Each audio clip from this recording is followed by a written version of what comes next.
over here.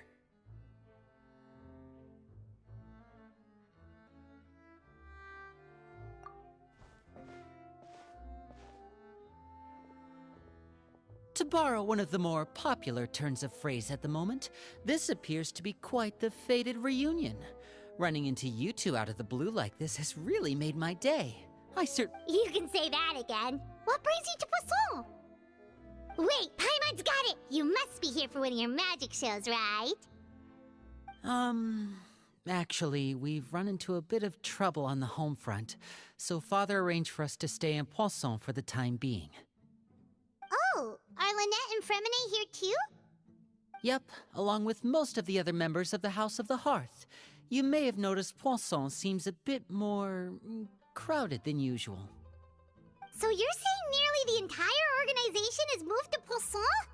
Sounds like you've run into way more than just a bit of trouble. What's really going on? Well... Since the two of you are so curious, perhaps I can fill in the gaps. You scared Paimon half to death! Father, you're here. You know...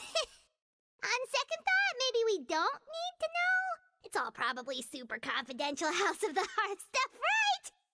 No need to be nervous. I could sense your genuine concern from your conversation just now. Of course, I can also understand your confusion. Sending so many Fatui here to Poisson, it's only natural that some might suspect an ulterior motive to be involved. I understand. I'm well aware you've had your fair share of confrontations with the Fatui in the past, and I can't exactly guarantee that we'll remain on good terms in the future. As for right now, however, I would say we have little reason to be at odds, wouldn't you agree? The House of the Hearth could stand to be more open with those who have worked so closely with us in the past. As for the issue at hand, well, it hardly relates to any ulterior motive. To be frank, it all stems from a certain rumor circulating around the House of the Hearth. It's an internal matter. What sort of rumor? A rumor that a certain phantom child is hiding away in the House of the Hearth. A phantom child? Ooh, just hearing the name is giving Paimon the creeps. A spirit that should have long ceased to exist is lurking in the shadows of the House of the Hearth.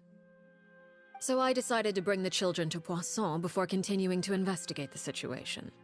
I expect I should be able to track down the spirit fairly quickly. After that, it's just a matter of resolving the situation, if you will. It shouldn't be much trouble at all. If you're curious, or if you still have some concerns, it might be advisable to stick around for a few days. I'm sure the children would be exceedingly pleased to welcome some visitors. Lenny, I'll leave you to entertain our guests. I have some matters to attend to. Of course, Father.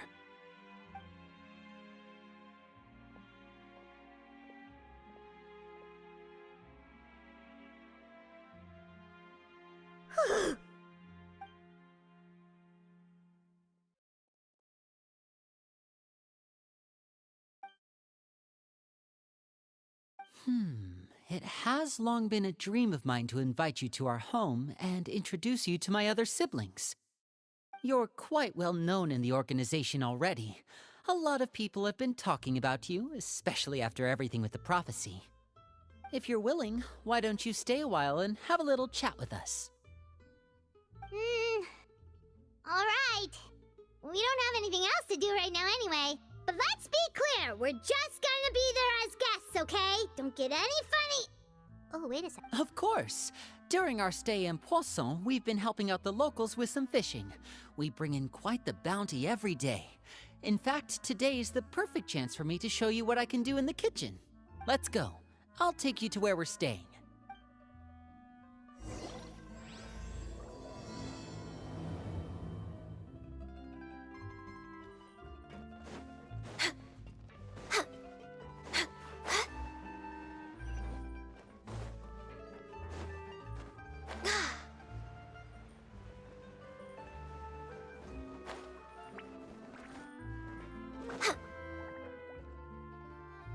We rented this house from one of the locals to use as a temporary base. I'll come back later and tidy up a bit.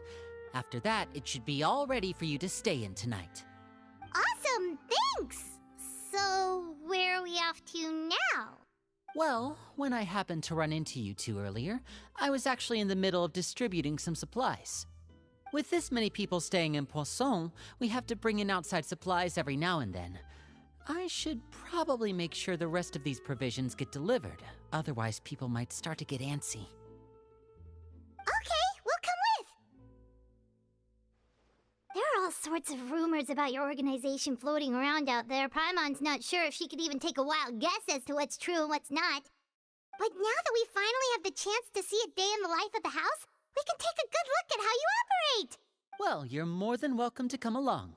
Just follow me.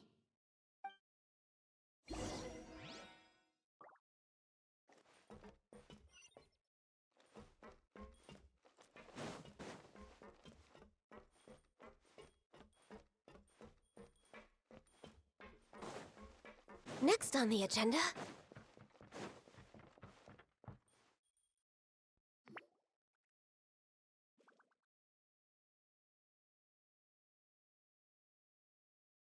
Linny! You're finally here! The supplies. I'm assuming you've... Brought them with me? Yep, here you go. Hello? Something caught your eye? It's the Traveler and Paimon! No way! Come here, everyone! Hurry! The Traveler and Paimon are here! One at a time, please. Don't crowd around them all at once. We don't want to scare off our guests now, do we? Oh, it's all right! Gotta say, Paimon didn't realize we were this famous. Of course! Father and Linny have told us so much about you. Father told us about how you helped Linny. According to her, you're a trustworthy friend. And as far as she's concerned, that's pretty much the highest compliment we've ever heard her give. As you can imagine, everyone's been very curious about you. I heard the Traveler is so strong that she can move a mountain with her bare hands. I heard Paimon eats so much that she can clean out the entire pantry at Hotel de Boer in just 3 days! Wait a second! That's the rumor you heard about Paimon? Oh, not cool at all! Oh, wait! When guests visit, you're supposed to give them gifts and stuff, right? Oh, we don't need something like that. Besides, we don't have anything to give to you! Come on, we insist! I can give you some of my new potions. Just pick your poison. And by that, I mean medicine or actual poison. I've got, huh? Or maybe Shaplo can teach you guys about stealth! He's super good at it! He's never been caught! Ah, now that's not a bad idea. I know you usually prefer to fight head-on, but it never hurts to expand your bag of tricks, right? When it comes to eliminating your enemies, staying quiet can go a long way. Trust me, I was poisoned not too long ago, and I'm still dealing with the after effects. So I'm not quite as good as I was before, but I can still give you some pointers. Wait, when you said gifts, Paimon didn't think you meant poison, and... But those are the best things we can give you. You don't like them? Ooh, how about this? Tell me the name of someone who really annoys you, and we'll teach him a lesson for you.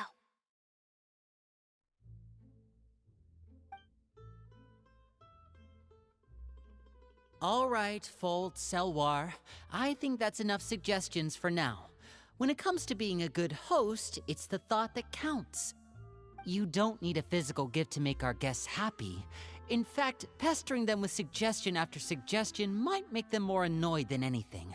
I would say your enthusiasm has certainly gotten across. Really? Awesome! It's been so long since we have had guests to play with. If there's anything you need, just let us... Yeah, especially if it's poison or something. I've got all sorts of potions for that. Well, we'll talk to you all later. We've still got supplies to distribute. All right, see you later.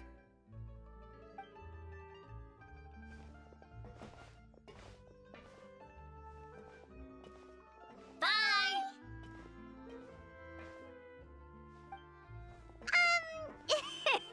Lenny, about all that poison and stuff tactics talk just now. Scared you, did it? That kind of talk comes with being part of the House of the Hearth. When Foltz was really young, he strangled all of his family pets, just out of curiosity. He was labeled a dangerous problem child and was abandoned by his family. Elwar has an unnatural obsession with potions. Father has forbidden her from trying all the different concoctions she comes up with, but she still tries to test them in secret. Chaplot is around my age. While I'm mainly responsible for collecting intelligence, he handles surveillance. He's very passionate about his work and has no reservations about taking on some very difficult missions.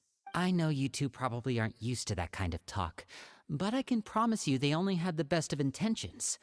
Things like stealth tactics and developing different poisons, they really mean a lot to them. They...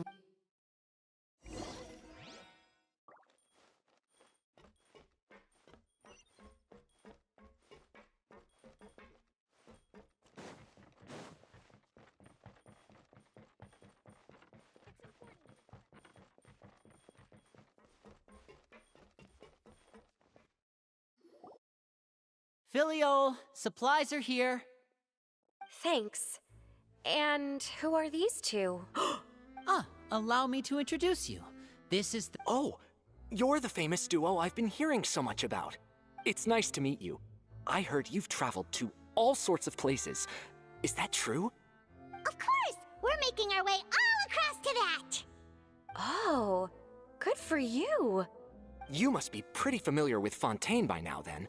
Have you seen the new opera that started running recently? I think it's called... The 4,000 Thieves? Oh, this is the first we've heard of it. It seems like it's going to be fantastic. From what I've been able to tell from the posters, anyway. Oh, and there's The Blind Maiden, too.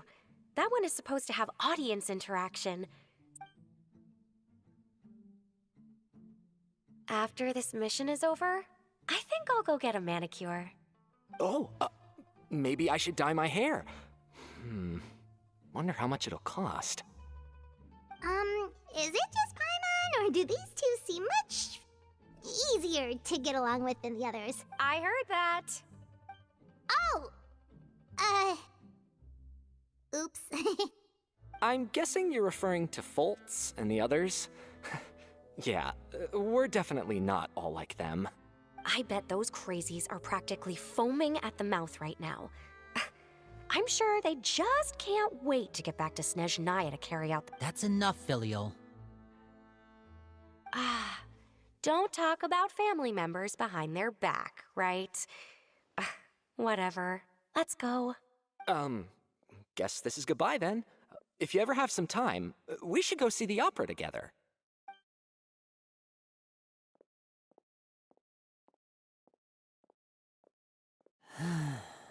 Well, that's it for the supplies. We should probably...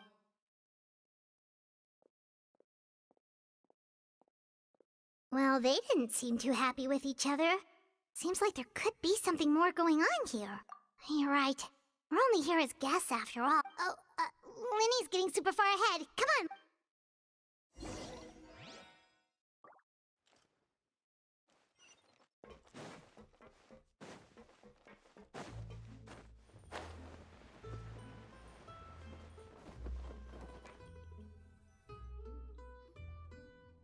So, what do you think of the members you've met so far?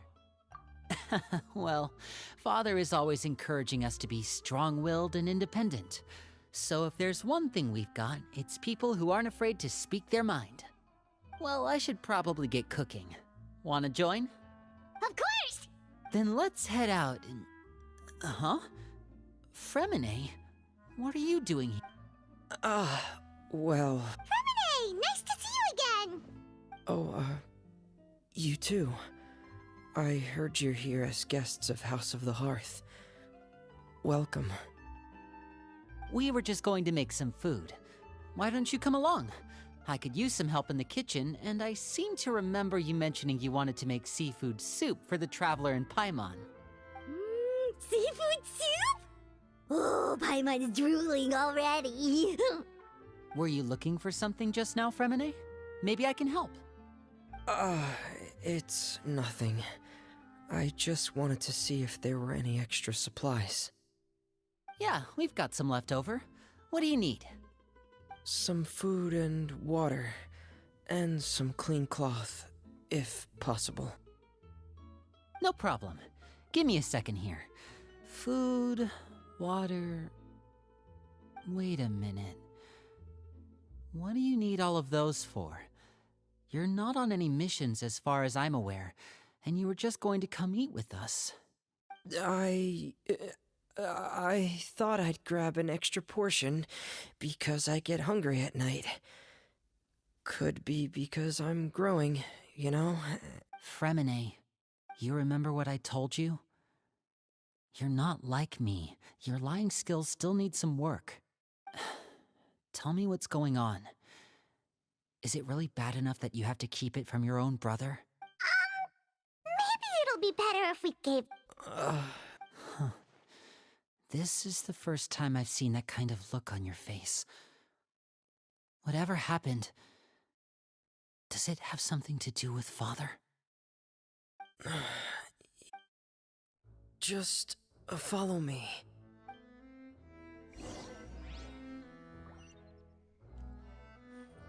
We're way behind schedule.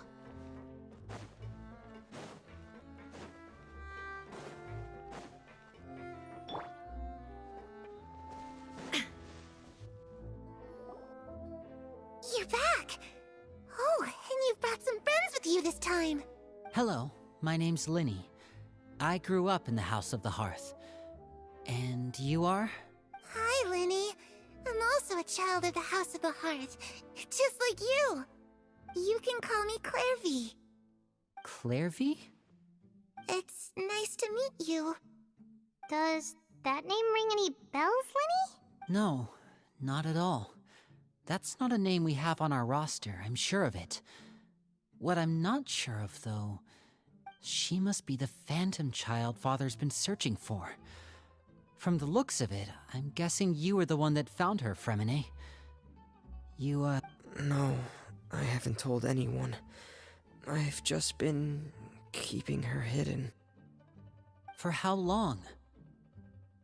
About half a month now. So ever since we got to Poisson, then. Do you have any idea what you're doing? I know what I'm doing. Really? 'Cause from where I'm standing, it looks like you're hiding the very person Father has been trying to find. If Father finds out about this, everyone involved is going to be punished. You know the rules of the house, Fremine. I know you do. Father doesn't tolerate any form of betrayal. So why are you doing this? I've thought it through. And I just can't hand her over like that. Linny, don't you remember last year?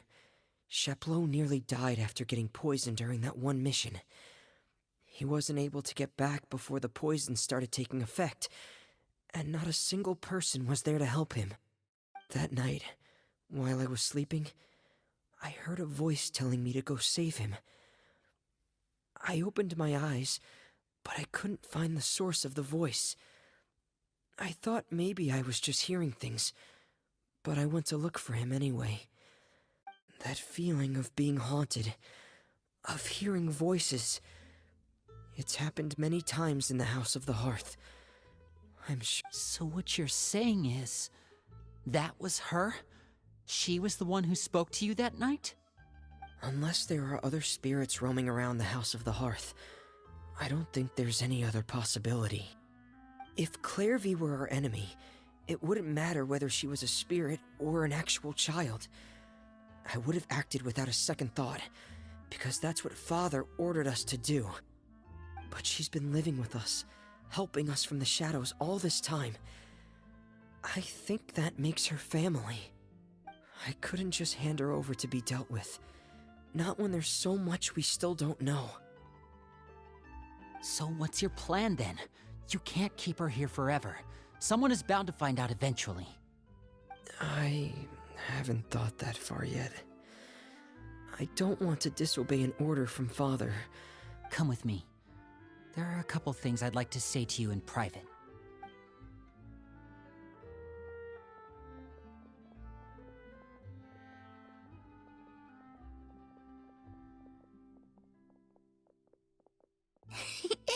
Those two sure care a lot about each other. Well, they got a funny way of showing it. From where Paimon was floating, it sure seemed like they were about to bite each other's heads off. No way! They have a really deep bond. I could tell right away, because I also have a friend like that. I just don't know how long that kind of bond can last. The darkness in the house runs deeper than you can imagine. I'm sorry, Lenny. I really didn't mean to drag anyone else into this. Oh, really? You didn't mean to? 'Cause I, for one, wish you did. Huh? What do you mean? You know, when we were younger, you didn't call me Linny. You called me brother, just like Lynette. We grew up together, the three of us. We were all orphans, all rescued by father. Of all the siblings in the House of the Hearth, I think our bond was the closest. Later on, when you started calling me Linny, I wasn't actually surprised. After all, Lynette and I are related by blood. We've had to depend on each other to survive long before we joined the house. Lenny, The darkest and most difficult moments of my life happened before you and I had ever met. I'm sure that's true for you as well. Even so, Fremine, we've stood by each other for all these years now, and to me, you and Lynette are the most important people in my life. No one can replace you. So I won't let you face anything alone. Not if I... Oh, looks like things are getting kinda heated between Linny and Fremine. Maybe we should go check on them. Oh, it's raining. I should probably... Hey, you two! Hope we aren't interrupting anything. Oh, wait a minute, Fremine. You're not crying, are you? Is everything all right? Everything's fine. Thanks for asking. Well, we're all friends here, right? We've been through so much together, so if there's anything we can do to help, just say the word.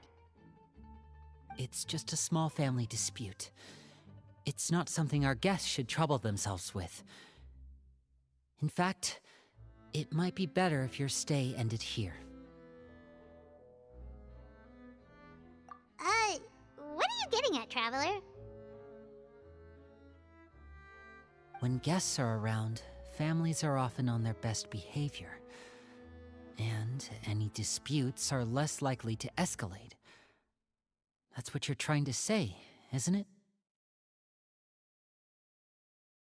I just... Thank you. I was really hoping to keep you out of it. But even if I could think of some other reason to turn you away, I'm not sure I could convince you. Me too. Well, back to the matter at hand then. If we don't plan on handing Clairvy over to Father, then our only other option is to solve the mystery of her identity before Father is able to track her down. That means finding out where she came from and what she's doing here. Then we can send her on her merry way and pretend like none of this ever happened. I've tried that already. And? And... nothing. I tried taking her somewhere really far away, but... she even came with us all the way to Poisson. It seems like wherever the house is, she follows. I don't know much about spirits. Do you two have any ideas? Let's see here. Paimon remembers hearing something like, if you fulfill a spirit's last wish before they died, they'll let go. Oh, it's just that Paimon doesn't really remember where she heard that, so it's not guaranteed to work or anything. Well, sounds like it's worth a shot. Guess that means we should go ask her about her wish. But first, Fremine, I need you to promise me something. What is it? I need you to promise me that this will stay between the two of us. We're the masterminds behind this whole thing. No one else gets involved. Can you do that for me? Of course. I promise. All right. Then let's seal the promise just like when we were kids. Fist bump on 3. Ready? 1, 2, 3. I swear.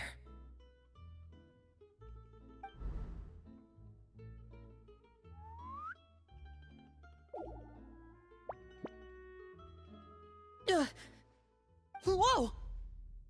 Lynette! But what a surprise! What brings you here, dear sister? And, when exactly did you get here?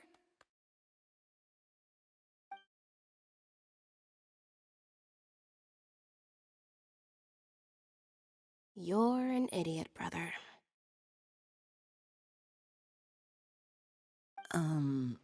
And you too, Fremine. You 3, Traveler. And you 4, Paimon. Wait, what did we do? I've seen Clairvy around the House of the Hearth before. I hadn't seen her in Poisson, so I figured she must not have come with us. But it turns out you were just hiding her. I heard you talking about your plan. Rather than steering clear of the situation, I'd rather fully join in.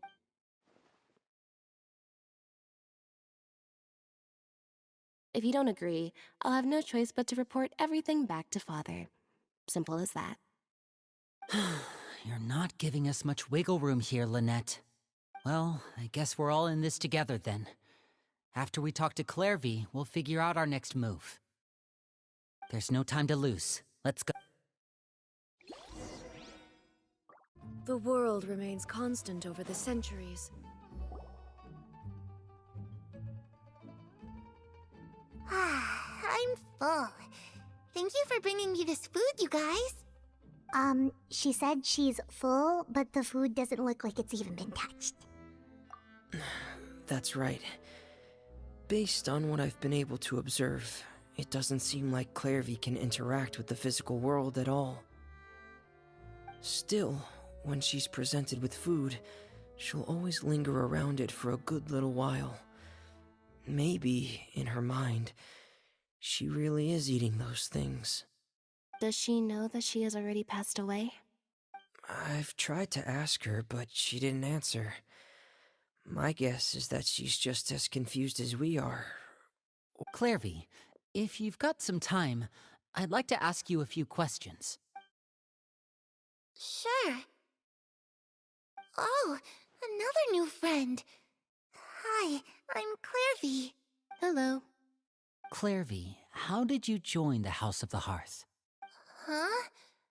Isn't it the same for everybody? The knave brings you here and then you can't leave. It's just that your name, it's not on the roster. And I've never seen you before. The roster? Oh, I get it now. I think there might be some things you don't know about this the people in charge. They're not as nice as they look. They say they keep a roster, but it's not complete. There are in this house, some people are family and other people are just test subjects. Those kinds of people aren't ever going to get a place on the roster. Wait, does that mean the knave... She... Is there anyone that can vouch for you? Perry. She's my best friend. She's the only one I trust in this place. Have either of you heard of that name before? No. Me neither. Clairvy, Perry. Neither of those names are on the roster. But it seems like she's telling the truth. Either that, or this kid's already got a bag of tricks bigger than mine. Maybe we should try a different approach.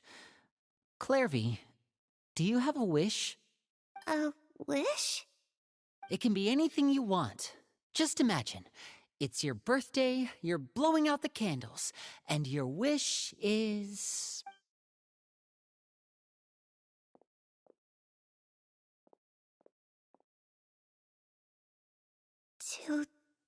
To go outside where the sun can find me. That's it? Well, that sounds easy enough. The darkness in the house runs deeper than you can imagine.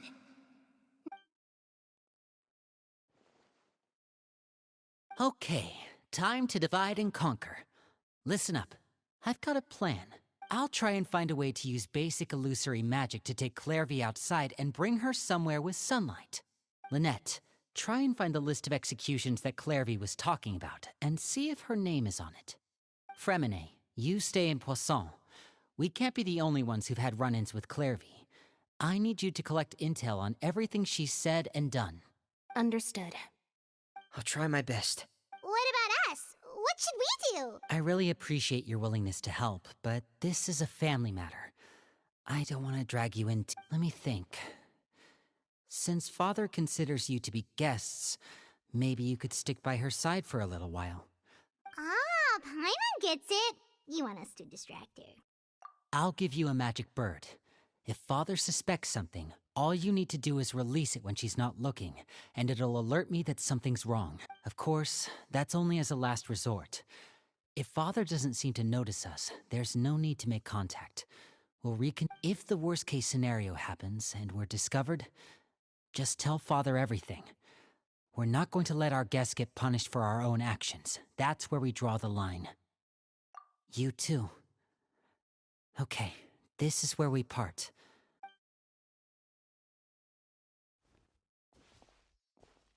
I really hope this goes well.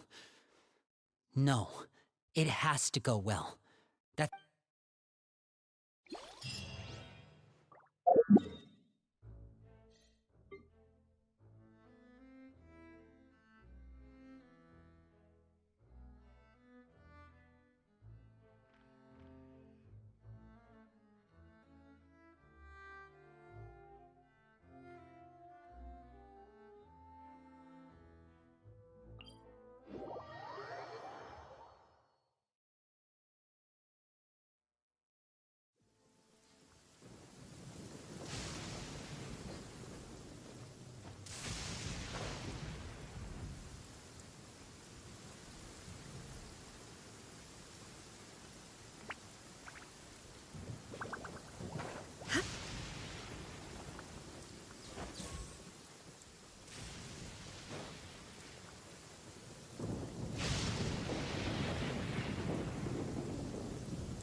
It's the knave!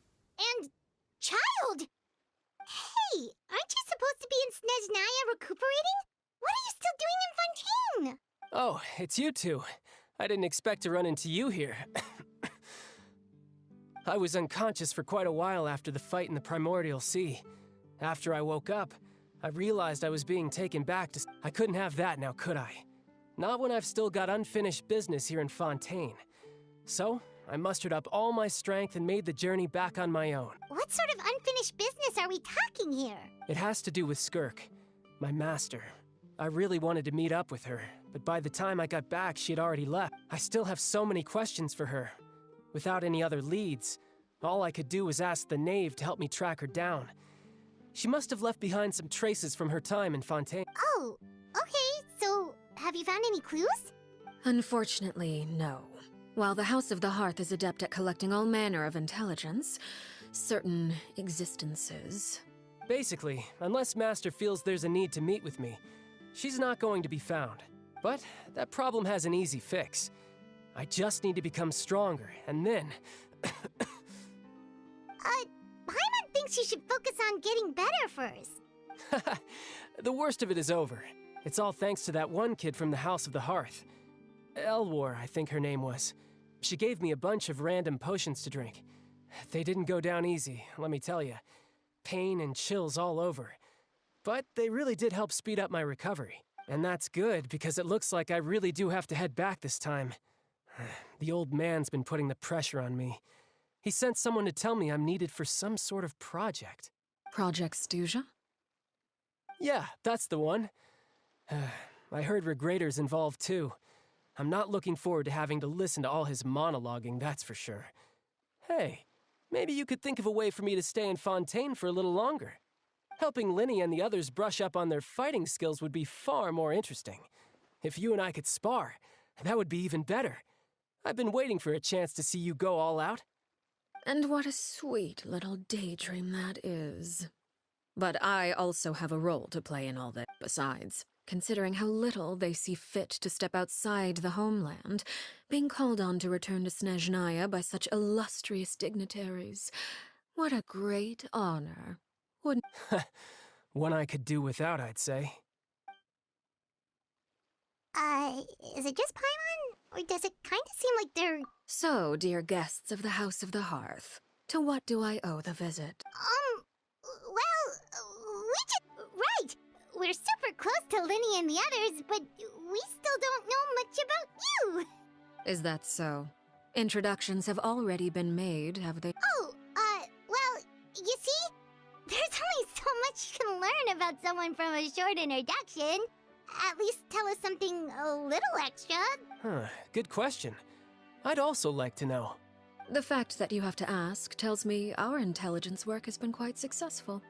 Telling you the answer to that question would only serve to undermine that success. And we can't have that, now can we? Spoken like a true diplomat. That was some expert sidestepping right there. Well, if there's nothing else, I think I'll take my leave. I still have a small matter to resolve at home. Wait, don't go!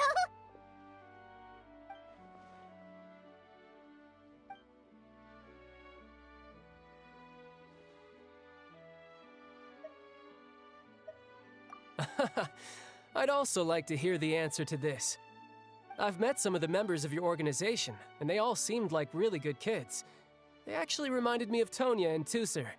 Which, by the way, if you ever betray them, I'm just letting you know, I won't let you off easy. And why would I betray them? Well, you've already betrayed the House of the Hearth once, haven't you? At least, that's what I heard.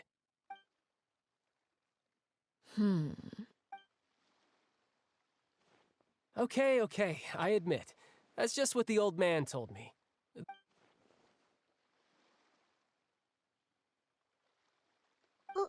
Wait, did you really do something bad to those kids?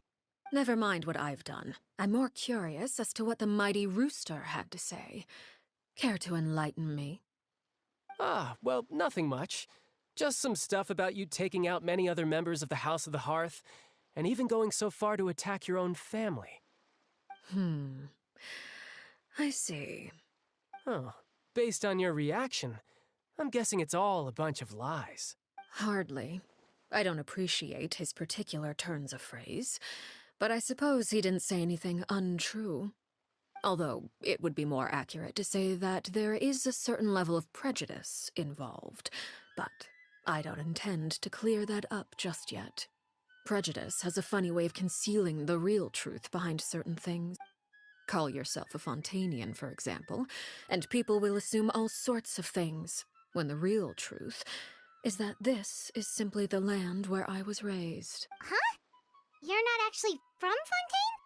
But then why did you try to help out with the prophecy and everything? I was trying to protect the children born in Fontaine.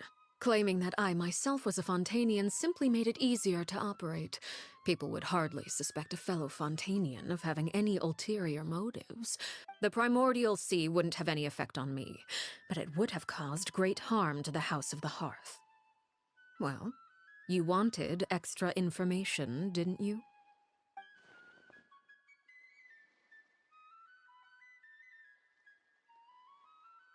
So, you stayed in Fontaine for the kids. I guess I was wrong to believe you'd betray them. Apologies. Looks like I was holding on to some prejudices myself. Good. Like I said, I like it when others have misconceptions of— Actually, while I was recuperating at the House of the Hearth, there was something else that really caught my attention. I heard that members always resolve disputes and arguments with a friendly spar, and the loser has to back down. Seems pretty cool if you ask me. Would also give them plenty of opportunities to hone their skills. Well, that's only a recent development. In the past, such spars weren't nearly so friendly. The losing party would lose everything. They were that high stakes? Whew, at least that's not a thing anymore. Well, the current atmosphere's not half bad. I'm a bit jealous, actually. You've got so many family members around you, and you even get to live with them. Having a lot of family around means dealing with a considerable amount of bickering and scheming. Once Tonya and Tusser enter their rebellious phase, I'm sure you'll understand. Just imagine. Tusser becomes obsessed with plucking out strands from the rooster's mustache, or Tonya decides to dye her hair 42 different colors. Okay, okay. I get the picture.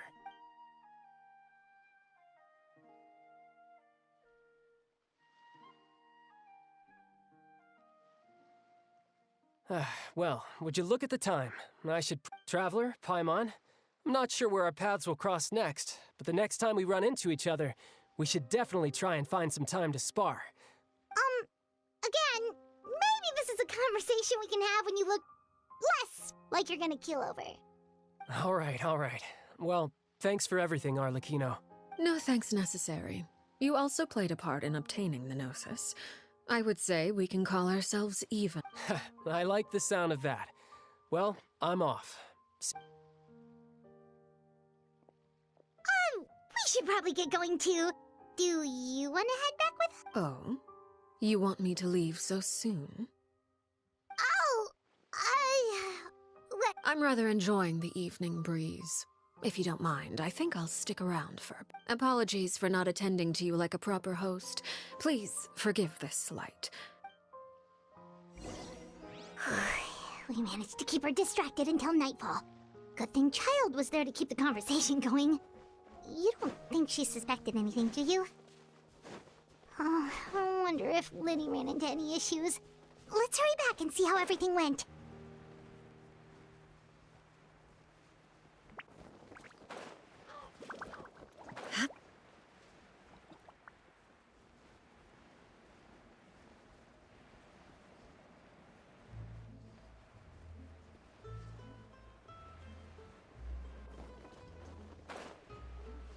It's important to inspect your diving equipment regularly.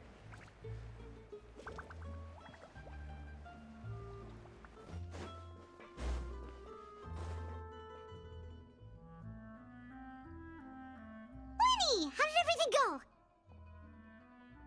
Well, long story short, we ran into a small issue. Everything was fine at first. She followed me up to the surface just like I told her. But as I led her out of the shadows and into the sunlight, she vanished. I turned around and there she was, standing at the edge of the shadows, silently watching me. Huh. Maybe she's afraid of sunlight, or... No, it wouldn't be her wish if that were the case. Well, we could always try pushing her into it. Oh, true. I've pretty much tried it all already. Nothing worked. Eventually, the sun went down, so all I could do was bring her back here. How did it go with you, Lynette? Good. I've got the list. It's right. Really? Well, what are we waiting for? Let's take a look!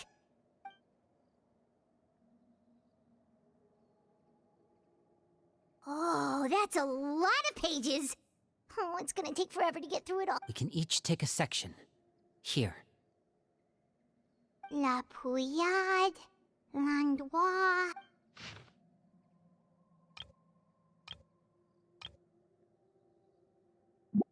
Oh, yikes. That our rare guy has a huge scar on his face. Ah, I've met him before. The scar is from an injury he received during a mission. I still remember him joking with me about it. He said any future lover would take one look at... Did he say anything? Well, I asked if there was someone he was interested in. He said no, and that's where our conversation ended. It was only later that I learned he really did have someone he liked. He risked everything to escape so he could be with her, but... Wait, so that means... It may seem cruel, but it's just one of the rules of the house. Betrayal is not to be taken lightly. We know too many secrets to come and go as we please. Her name's not here, huh? Well, that's not too surprising. It doesn't... Let's shift our attention then.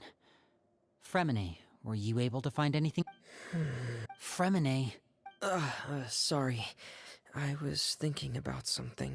I managed to talk to quite a few people, but I couldn't help but notice that the atmosphere in... Strange.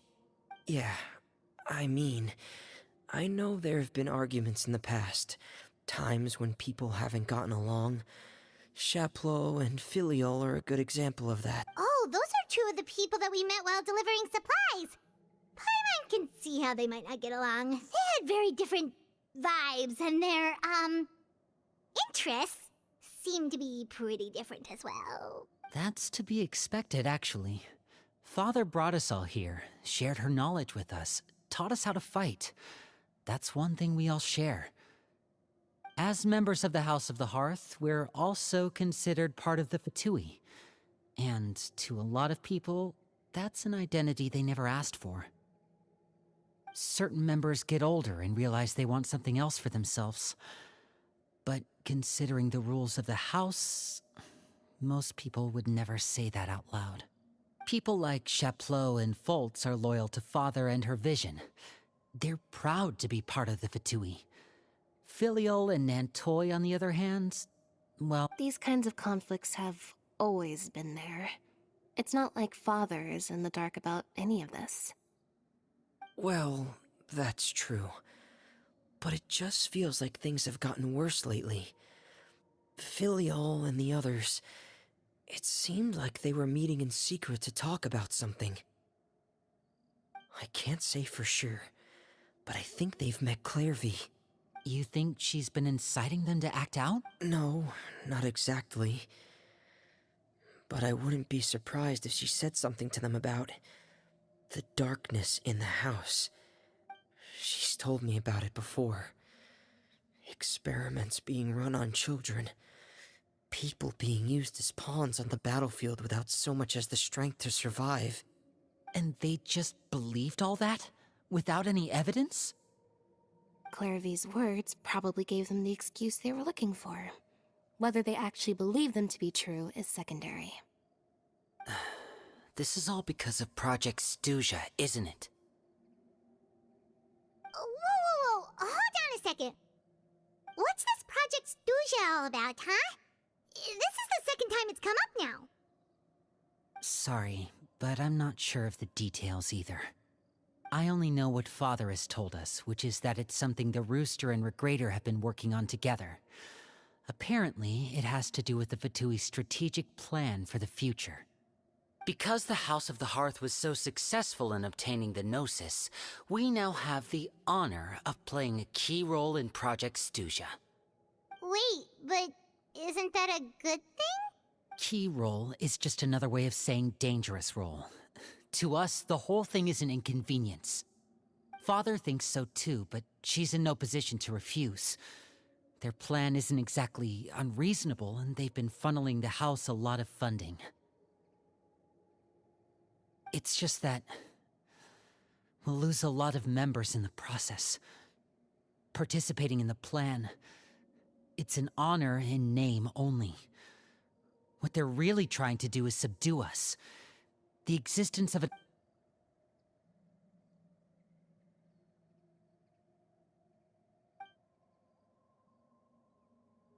Okay, super complicated top secret Fatui business aside, what does all of this have to do with the conflicts you were talking about earlier, Paimon? External pressure has a way of exacerbating internal strife. You can't overlook the power of fear either. People are afraid of dying, and that fear is often the impetus for a lot of stupid decisions. I thought resolving the Clairvy situation would make everything go back to normal. But it looks like things are more complicated than I thought. If we leave Filial and the others to their own devices, sooner or later... We can only focus on one situation at a time, brother. You're right. Even if we confront Filial and the others, it won't do any good.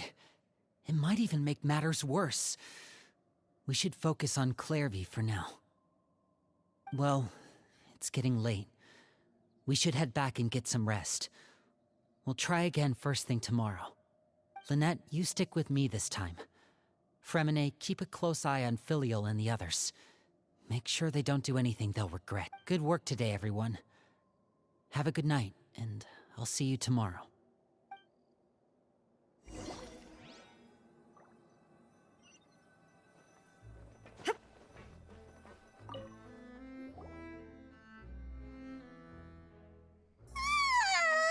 Oh, Paimon was looking for. Hey, you don't think the knave will be too. She's even scary when she smiles. If she were to actually get angry.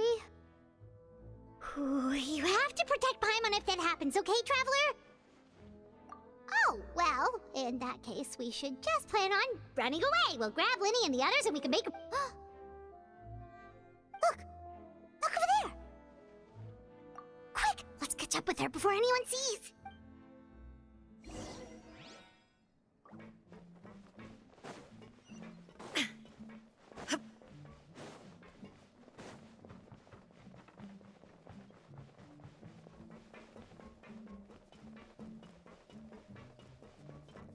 Over there!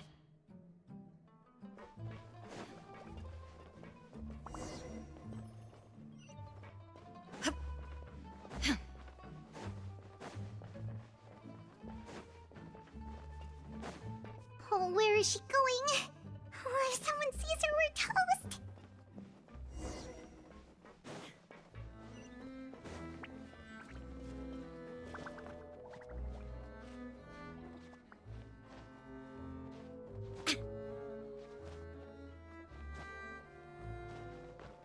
Oh, look! She stopped!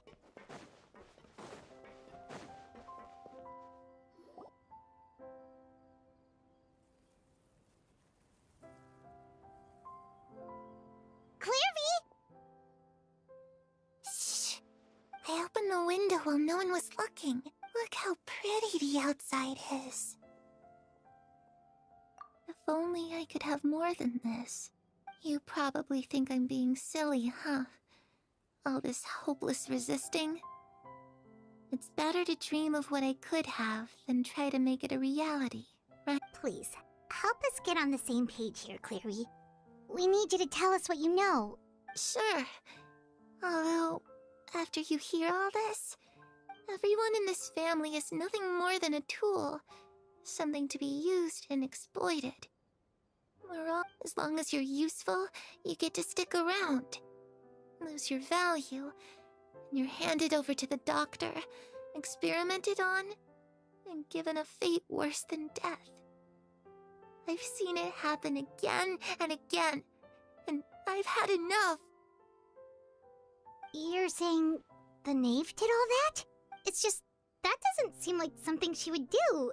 She's scary and all, but it seems like even she has lines she wouldn't cross. I knew you wouldn't believe me.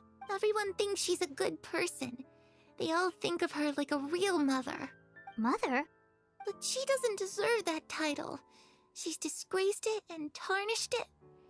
And if I had things my way, I'd never see her again. If only Perry were here, she'd understand. Perry? There's that name again. Also, Paimon's getting a strange feeling. It almost feels like she's not really here with us. Paimon can't tell if she's actually talking. Well, in any case, it seems like she really needs. She looks so young. But it seems like she's been through a lot. It's getting windy. I should close the window. Ooh, look at the moon. Isn't it pretty? Hey, wanna hear a secret? I heard that if you look up at the night sky in Snezhnaya, Perry and I promised each other that once we're older, we're gonna go see it together. But I can't find her. I'm worried she's also been...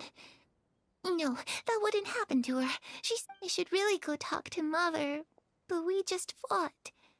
She doesn't want to see me, and I'm too scared to face her. What should I do?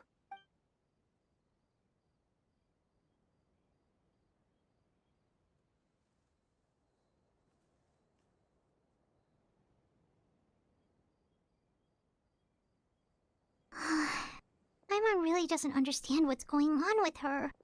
Well, let's head back. We've got an early morning tomorrow.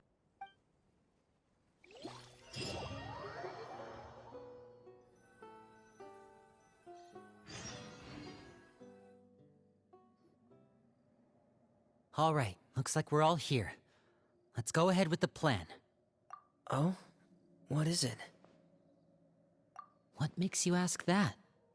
Well, we kinda ran into Clairview last night. We met the doctor back in Sumeru. He's super dangerous, and It's possible that Father and the Doctor have had certain dealings, but I don't think Father would work with him. We're not really on the same side, so there's not a lot of trust between them. That doesn't exactly set the stage for a successful partnership. I did hear, though, that when Father first became a Harbinger, the Doctor offered to work with the House of the Hearth. Father rejected most of his proposals, except for one. secret experiment? Could that be what Clairview was talking about? I don't think so. I don't know any details about the experiment itself, but I do know it's an entirely independent operation. The Doctor only proposed a direction for the research. The details of the experiment are confidential, but complete records are kept on all participants. That doesn't seem to be the case with the situation Clairview referred. I know you don't agree with some of the Fatui's methods, and I'm not asking you to. But I am asking you to trust us on this. Alright, that's good to hear at least. Clairview seems to think the Knave and the Doctor worked together to do something horrible. If that turned out to be true, Paimon doesn't know how he would even face you guys. It's just that it doesn't seem like Clairview is lying either. The easiest thing to do would be just ask the Knave directly, but Paimon doesn't think she'd tell us. Father didn't come back last night. She's probably still near the shore. We'll be counting on you to distract her.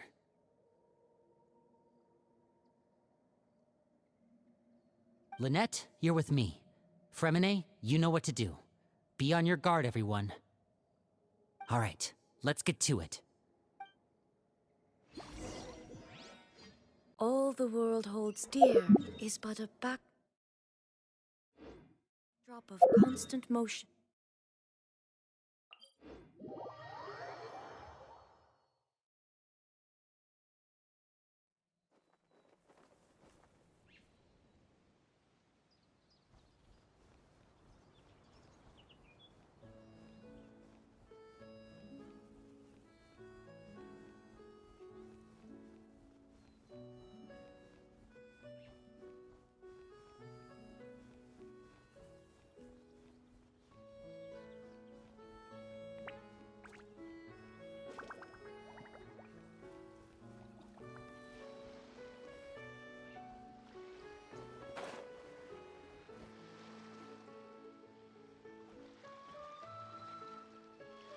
Ah, it's you two again.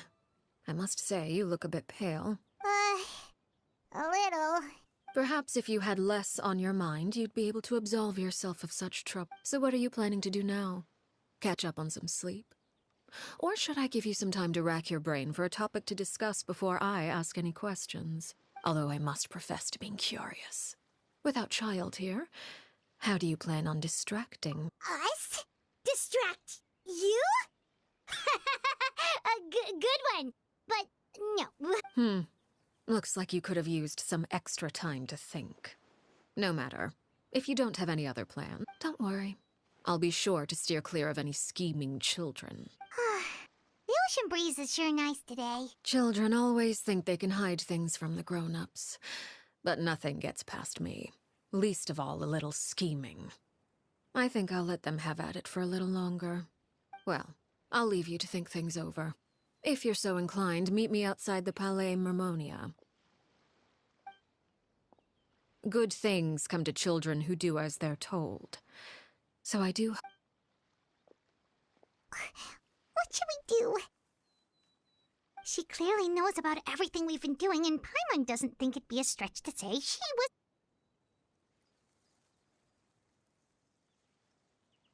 Oh, good idea.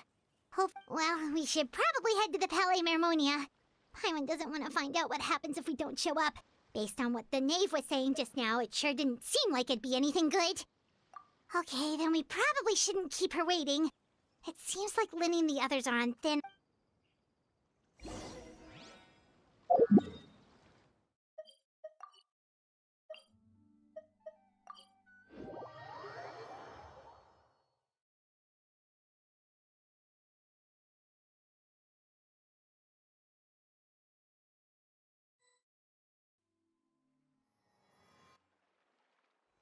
seeing as we still have some time before my meeting, I'm glad to see you get along with my children. Being surrounded by good companions is necessary for a child's development. You're not planning on doing anything to them, are you? I assume you're referring to Linny, Lynette, and Fremine, although there's that situation with Filial and Nentoy as well. No matter. I'm not one to discriminate. All those who betray the house meet the same fate. Does that mean you're going to kill them? Oh, are you here to beg for their lives? I'm sorry to disappoint, but the rules of the house change for no one. But don't you care about them at all? They really respect you. They even call you father. You must feel something for that. Any organization in which feelings come before principles is one destined for ruin. The House of the Hearth is hardly an exception.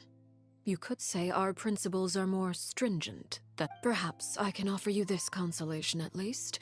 As our guests, you two will not be held accountable. I would imagine Linny, Lynette, and Fremine will be able to keep their lives. As for Filial, Nentoy, and the others, I'm afraid there's little I can do. They can try to escape, but once you know our secrets, there's no getting out alive. But that's... Ah, you seem concerned. Out of consideration for my guests, if Linny and the others manage to dispose of Clairvy in the meantime, all evidence of their wrongdoing will be lost. In that case, I could hardly punish them for something I couldn't prove. If their efforts are unsuccessful, on the other hand, all will be held accountable. And the punishment will be so. Of course. Oh, and here, I believe this belongs to you. It takes a considerable amount of time to train a bird like this. It would be such a pity if you were to lose it. Wait, where did you get that? Well, I'm afraid that's all the time we have to chat. Now, I asked you to meet me here because I have business at the Palais Mermonia. It has nothing to do with you, but I think it would be prudent for you to stick by my side. Well, time to go. Looks like we wrap.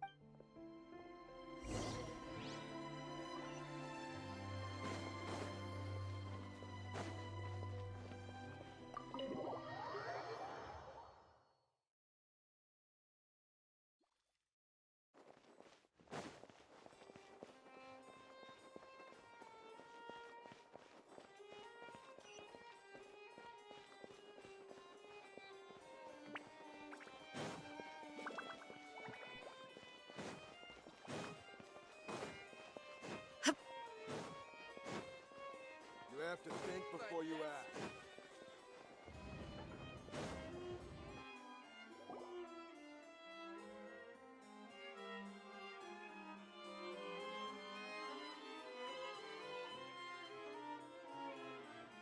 It's been a while, Monsieur Neuvillette, I must say. I wasn't expecting my meeting request to be approved quite so quickly. The Palais Mermonia operates with an efficiency worthy of admiration. It is only right that an esteemed diplomat such as yourself should be afforded the proper level of respect. Although, if I may speak plainly, I must confess that I did not anticipate we would have the occasion to meet again after I see you've brought the Traveler and Paimon with you as well. If I may inquire as to the purpose of your visit. I'll be departing Fontaine shortly. There is, however, an outstanding matter that I would like to see resolved before I go. It requires a rather lengthy explanation, I'm afraid. So I took the liberty of explaining everything in this proposal.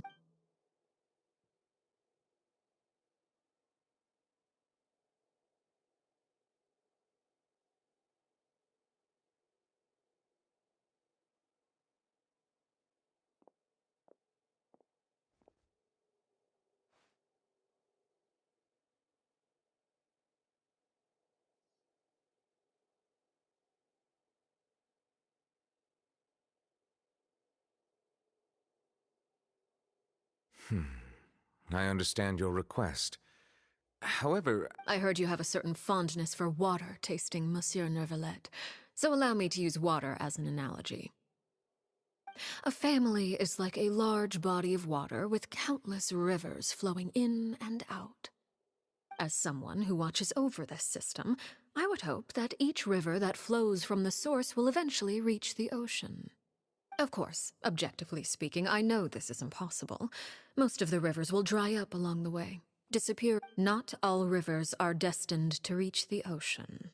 but I would not see their existence rendered meaningless. I believe the water that flows within them is simply meant for a different destination, like a field in need of irrigation. Or perhaps the glass of a certain water-tasting enthusiast. Did you get any of that, Traveler? Your words paint an optimistic picture indeed. Allow me to remind you, however, few among us are willing to sip from a glass filled with... It may have been tainted at one point in time, but not to worry. I'll make sure it's strained of all impurities and returned to its... I seem to recall there being a transactional aspect to your proposal. If you accept my proposal, Monsieur Neuvillette, I will gradually withdraw my forces from Fontaine, and, unless absolutely necessary, I will no longer carry out any special missions within. I presume I can take your words to mean that, in the future, cases similar to the Tartuffe assassination will cease to cross... Tartuffe? Ah, that thief who embezzled funds from all those charities, you mean?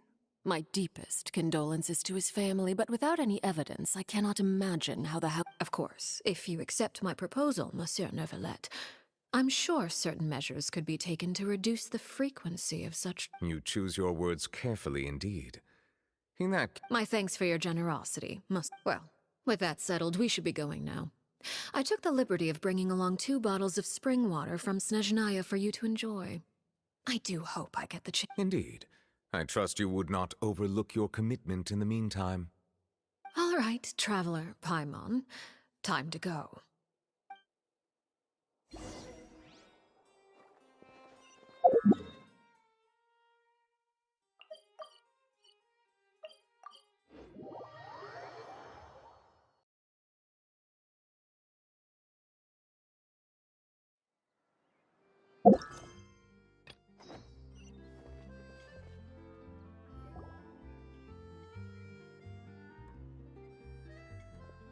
So, what exactly were you talking about back there? Paimon only heard you mention some rivers, a large body of water, and then some kind of irrigation scheme. You really want to know? I would imagine there might be more pressing concerns at... Winnie, Paimon really hopes everything's going okay. Oh, Paimon recognizes that look. You've got your thinking cap on, don't you, Traveler?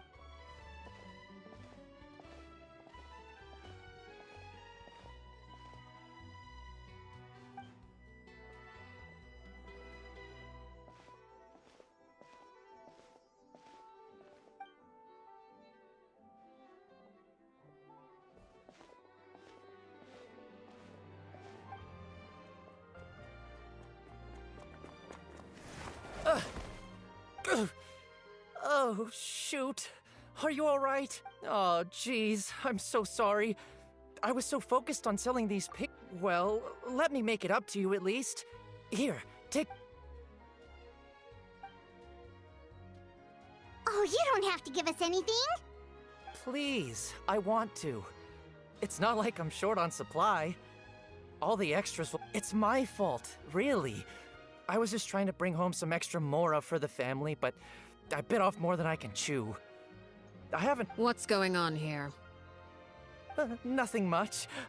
I just ran into your friend here on accident. I should probably get going, actually.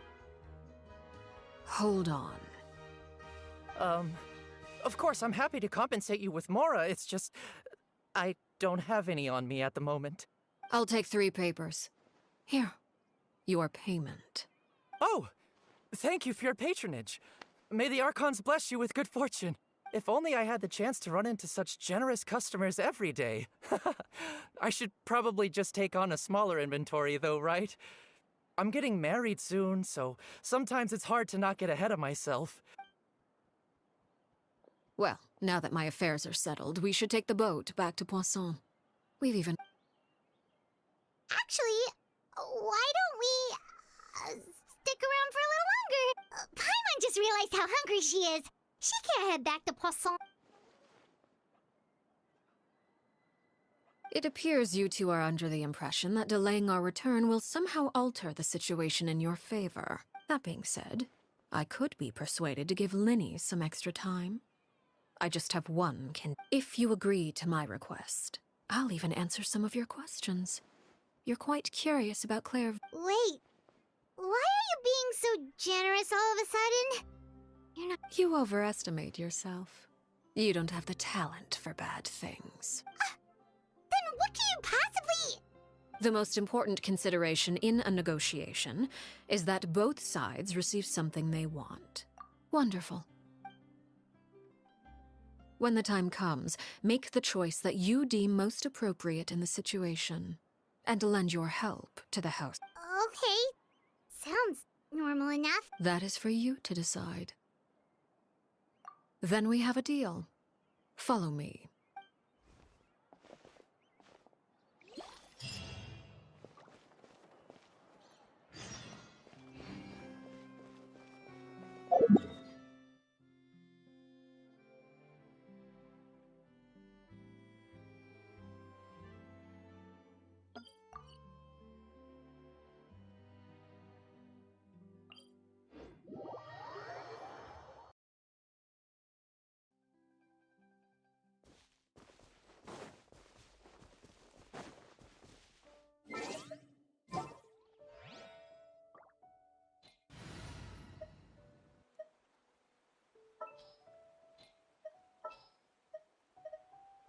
Let's go get ourselves some answers.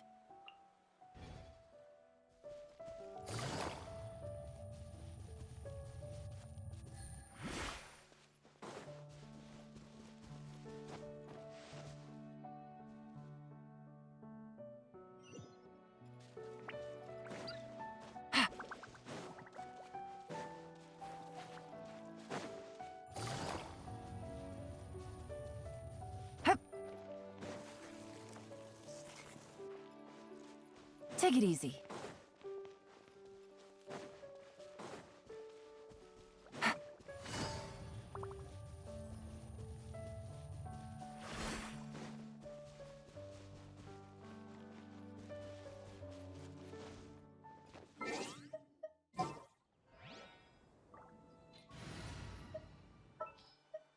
What is the situation?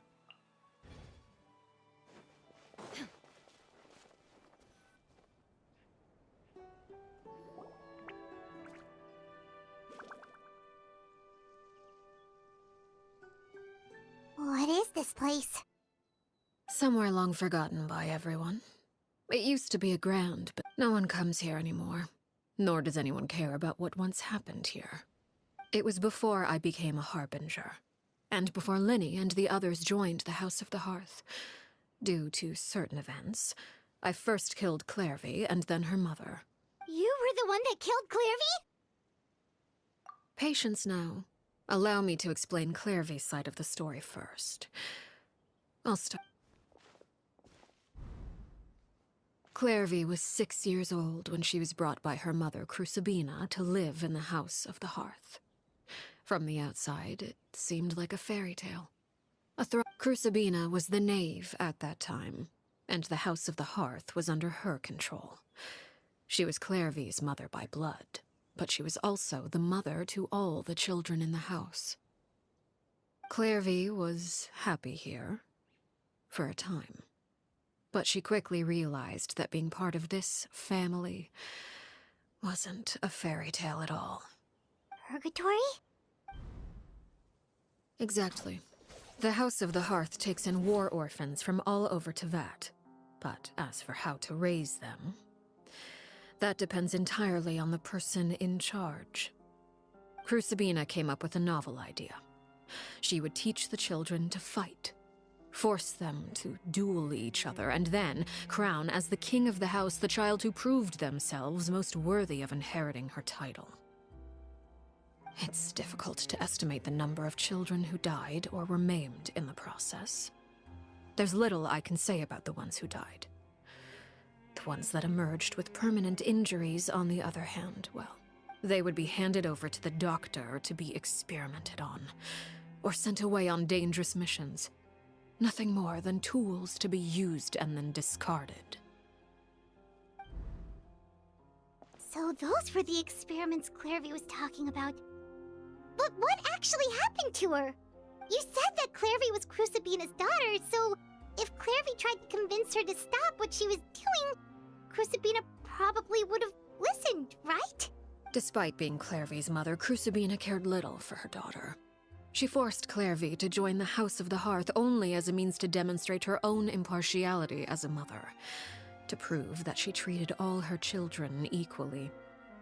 Clairvy did try to convince her mother to change her ways, but it was to no avail.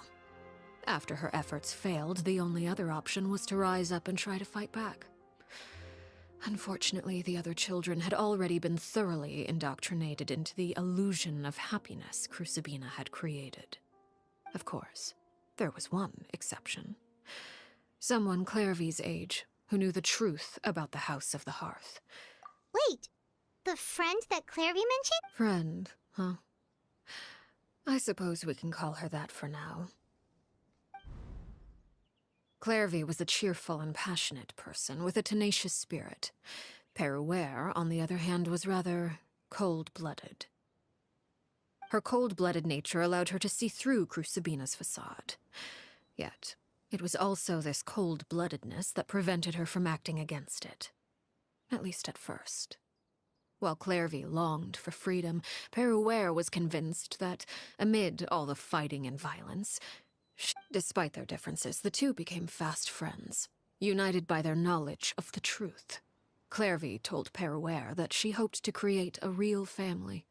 There may have been a certain naivete to her ideas, but Clairvy proved her determination many times over. She tried countless times to run away, ask for help, or expose the truth.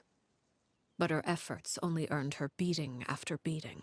Even with her body racked with pain, she would still stand on her tiptoes and open the window at night. She and Peruere would look out at the moon together. A fierce, long... Oh no. What happened? Her hopelessness resulted from a culmination of things. 10 years had passed. 10 years worth of failure after failure. She and Peruere weren't children anymore, but finding any chance to escape still seemed... It was during this time that Peruere suggested a new plan.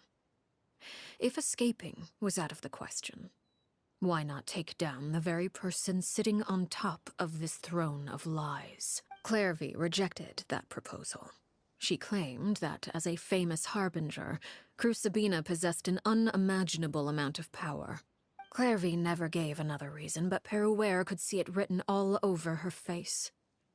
Clairvy still thought of Crucibina as her mother. Killing her own flesh and blood was a line she couldn't bring herself to cross. If she couldn't escape and fight back, then precisely. Death was the only way that she felt she could. It happened during a duel. When she arrived at the dueling ring that day, her partner turned out to be none other than Peruere, the very person that had stood by her side all those years.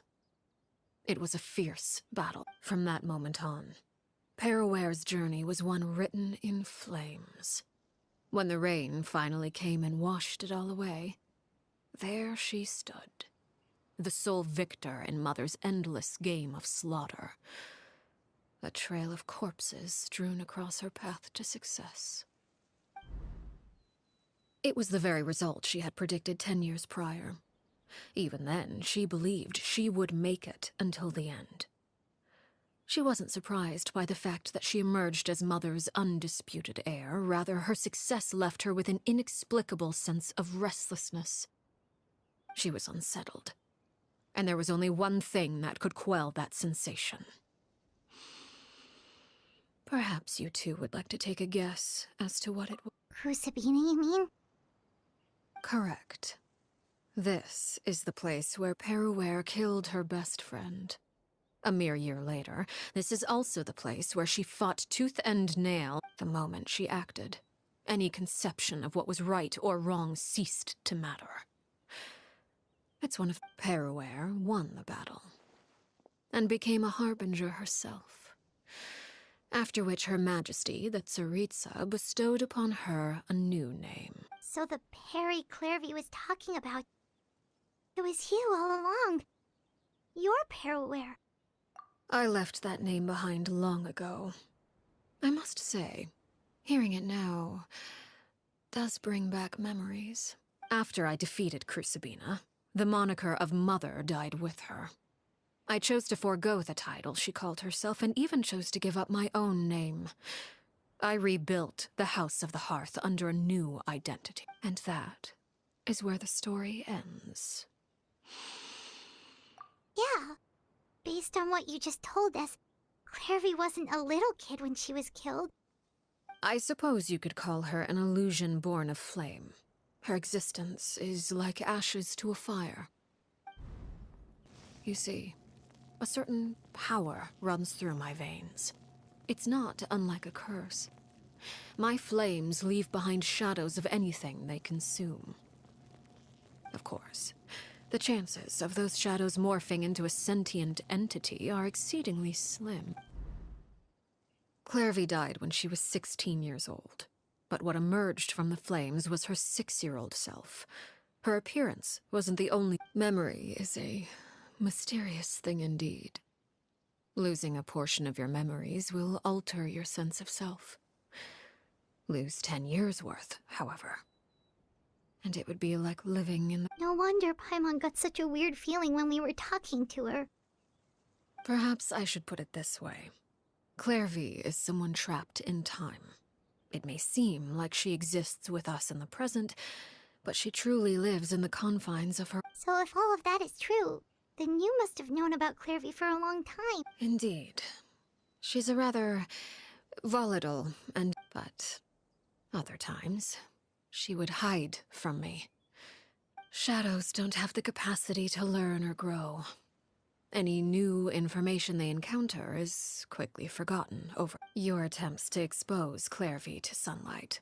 They failed, yes. The reason is actually quite simple.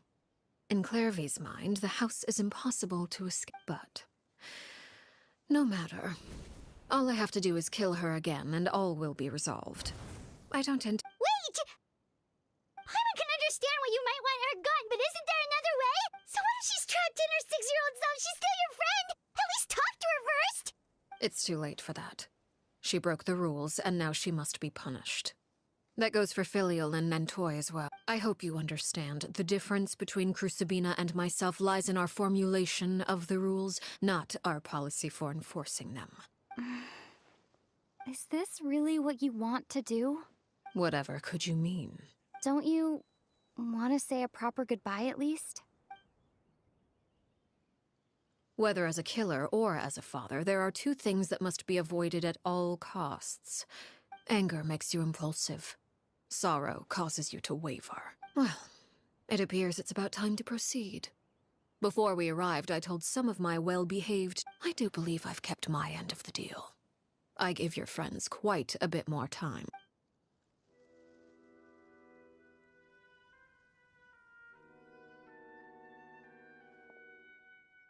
Here they are, Father. Ah, you gonna execute him? Seeing something like that? Lenny! I'm sorry. I heard about how you helped buy us more time. But I still failed. I couldn't find a way to fulfill her wish. Huh? Are you... Perry? Indeed, it's been a while, Clairvy. Perry! Shh. Stay right there. I'm sorry to postpone our reunion, but first I believe certain scores need settling.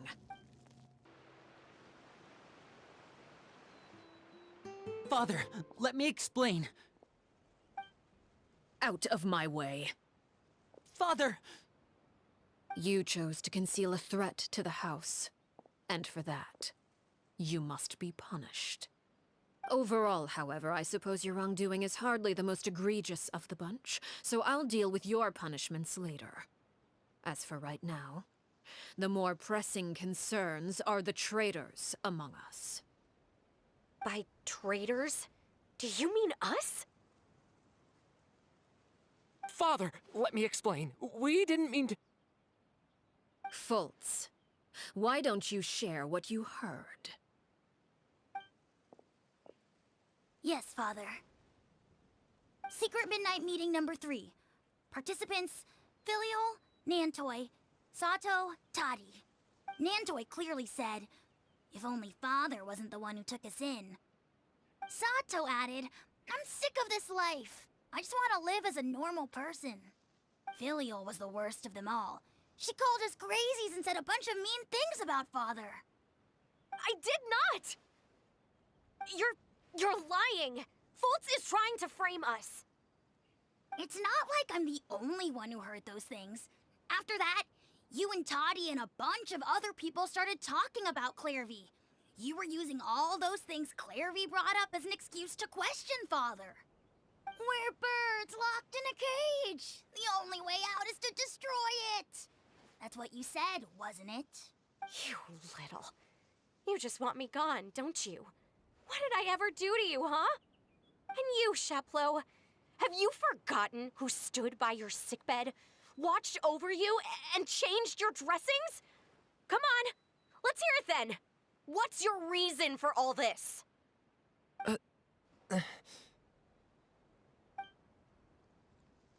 You're wrong, Filial. We don't want you to die. You're our family. Liar. You wouldn't be doing this if that were the case. So why? Why have you backed us into a corner? We all live in the House of the Hearth. You know the type of work we do, Filial. A single betrayal can cost dozens of us our lives. It's not like it's never happened before. That kind of thing is hard to forget. That's why the House of the Hearth cannot tolerate any form of betrayal. Ever since we came to Poisson, you've had 7 secret meetings. A lot of the things you talked about really crossed the line. You've been spying on us for half a month? Wait a second. Now that I think about it, the move to Poisson was just a way to make it easier to spy on us, wasn't it? Because we were all in one place. You've had this planned all along. Filial, Nantoi, I'm sorry. I owe you both my life. I owe Clairvy too. If it weren't for all your help after I got poisoned, I wouldn't be standing here today. If this were any other situation, I would do anything to repay that kindness, even if it cost me my life. But rules are rules. I'm sorry. My hands are tied. Why? Why? That's enough, Filial. We made a mistake, and we should own up to it. We broke the rules, plain and simple. And now we have to face the consequences. I'm sorry, Chapleau. Foltz. I'm sorry, Father. We accept our punishment. Chapleau, according to the rules of the House of the Hearth, how should these traitors be punished? All those who betray the house pay with their lives. And so it shall be.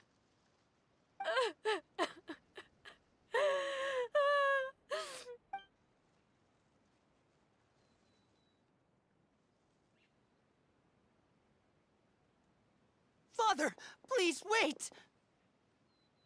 Something you want to say, Linny? Please reconsider, Father. What Filial and the others did, does it really count as betrayal?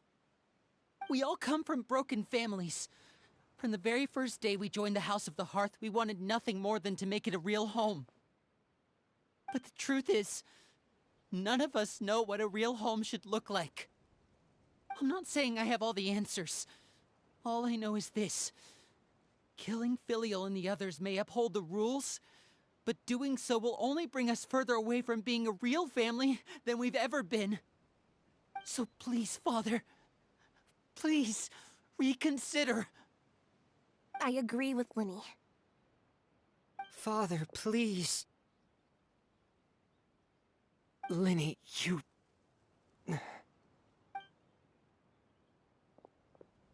I also agree with Linny.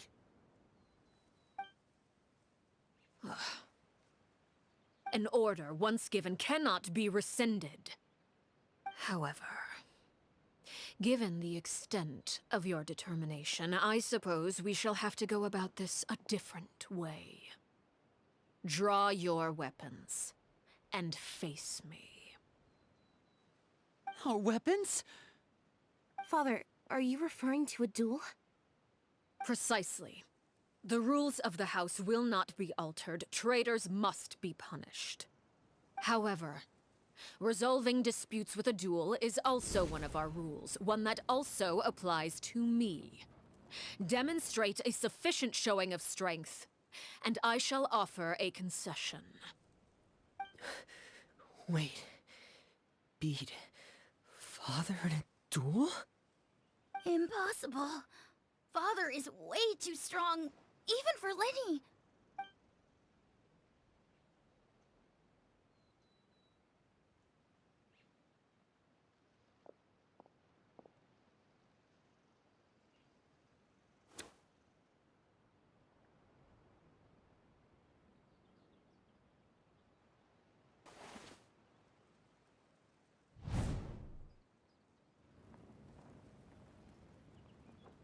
Did you hear that, Traveler? Lenny and the others have to duel the knave. What should we do? Can they really win something like that? If they lose, those people from the house are really gonna be executed. Hey, are you listening?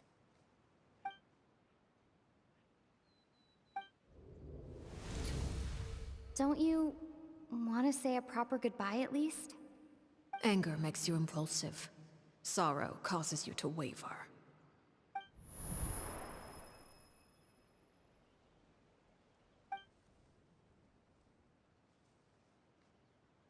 Oh, looking at that expression on her face, she seems really serious about this. Guess that means there's no chance she's throwing the duel on purpose, huh? When guests are around, families are often on their best behavior. And any disputes are less likely to escalate.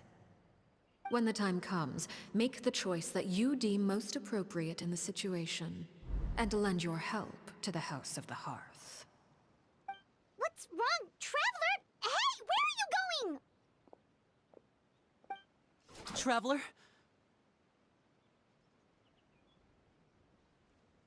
You're asking to join the duel against the knave? I'll allow it. We do have a ready-made dueling ring at our disposal, after all. All I would advise is this. Keep a firm grasp on your weapon, and give it your all. Any less, and you may just lose your life.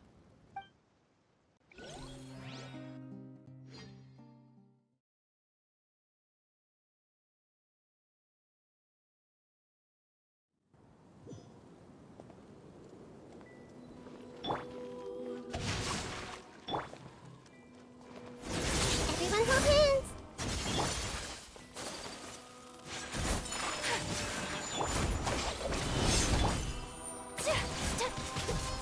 Is it my turn now? And voila! With these rising flames!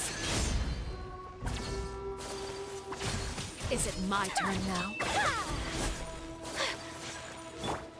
Spare your energy. Running is of little use. I see everything! Hang in there! Now that's more like it. With these rising flames! This might hurt a little. Let me weave you a verse. With a fall I have to draw my blade. destruction shall rise. Have a taste of purgatory.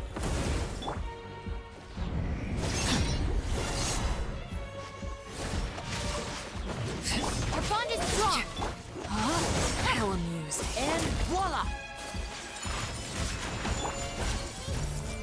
Ring cutter. Closer now.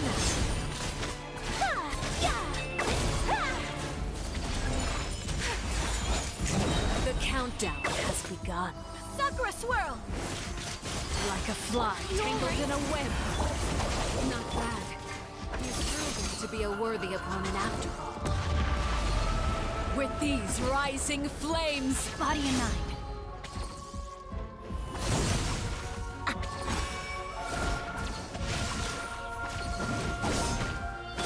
Try to pace yourself. Everyone hold hands.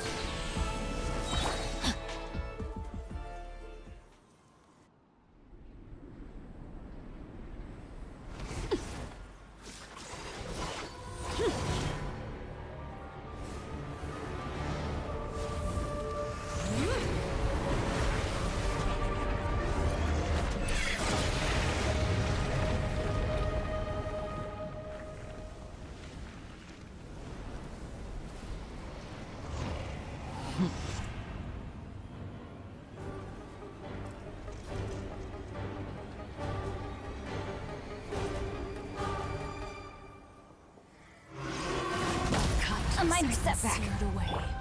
My blade is all that remains. Sharing my knowledge. Body in mind. Know my sword. Rain outlines your fate. Let me weed out your chance. Over here!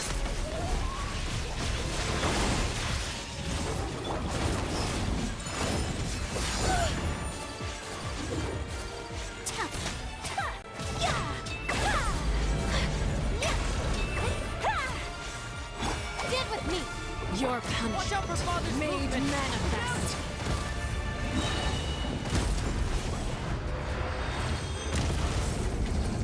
Witness the power of Google. My apologies.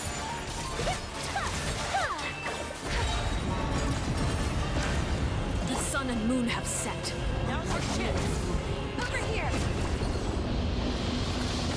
Struggling pain. Kamisato art. Sumetsu. Take flight. I see everything. Know my sword. Rain outlines your fate. Make yourself. Watch out! Look out!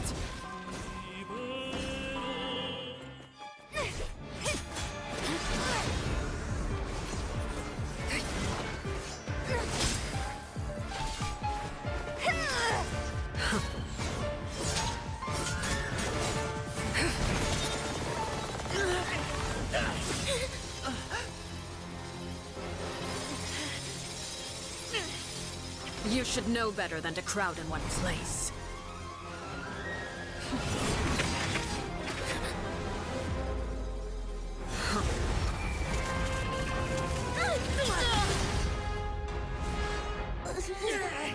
Oh, I know.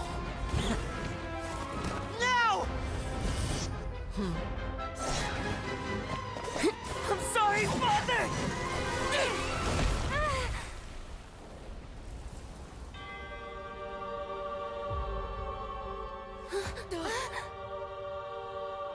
Sorry for what? This pitiful excuse for an attack.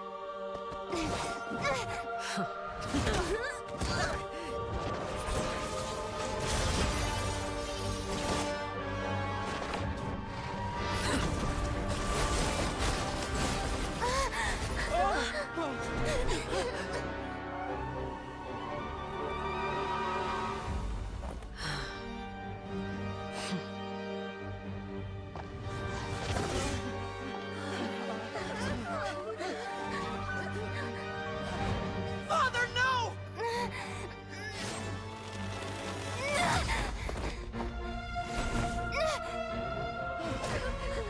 Made it out, did you? You're stronger than I expected.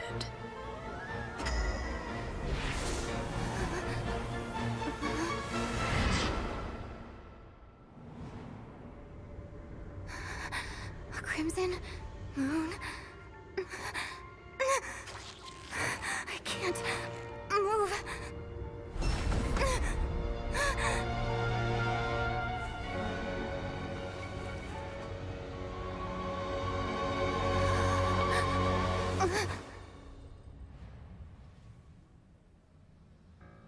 Still, not strong enough to beat me.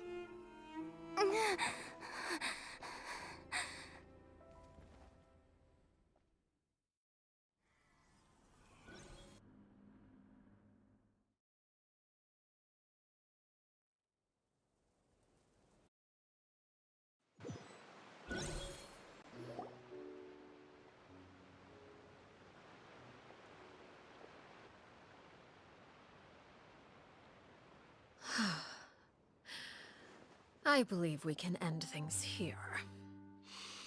It's not often that we get to enjoy the company of guests, after all. We wouldn't want things to get too out of hand. Brother, are you alright? Lenny! Given that I am the victor of this duel, as agreed, the punishment stands. No! I never thought things would end like this. However, everyone involved in the duel demonstrated a remarkable level of strength and determination. In light of this, I'm prepared to change the method of execution. Elwar, the bottled flames I gave you for safekeeping. Do you still have them? Yes? I wasn't sure what they were for, but I've kept them super safe. I didn't lose a single one. Wonderful. Then, in just a moment, I'll have you administer them. Bottled flames? Indeed. They're the product of a secret experiment. Under certain special circumstances, flames can be extracted from my person and preserved. Once ingested, searing pain will spread across every inch of your body. No harm will come to you physically, but your memories will be burned away. If you can withstand the pain. When you awake, you'll have forgotten everything you know about the House of the Hearth, and will be expelled from the organization. In other words, administering this concoction will kill the version of you that grew up in the house, and give you a new identity.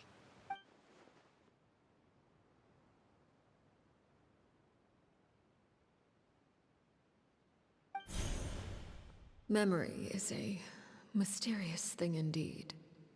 Losing a portion of your memories will alter your sense of self.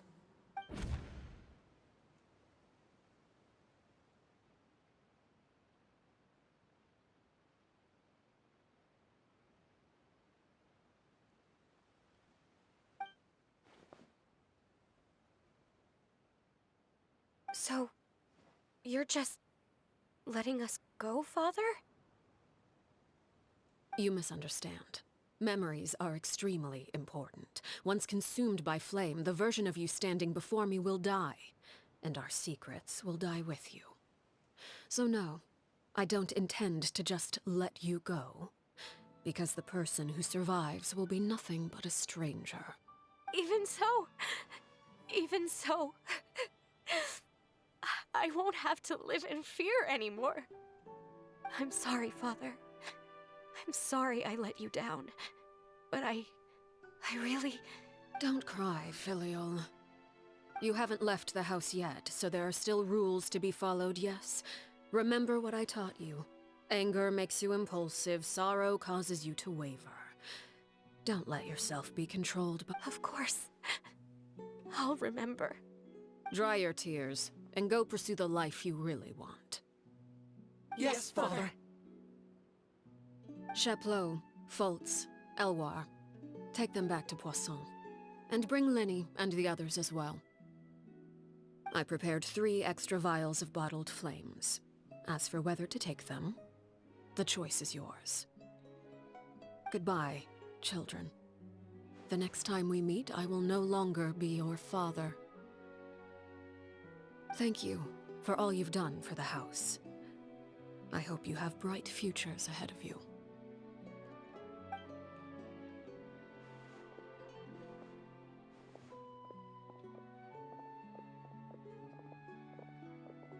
Father. Let's go.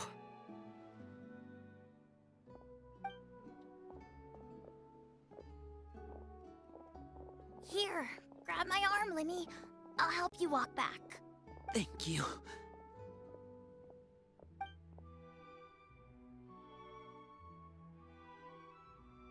Clairvy.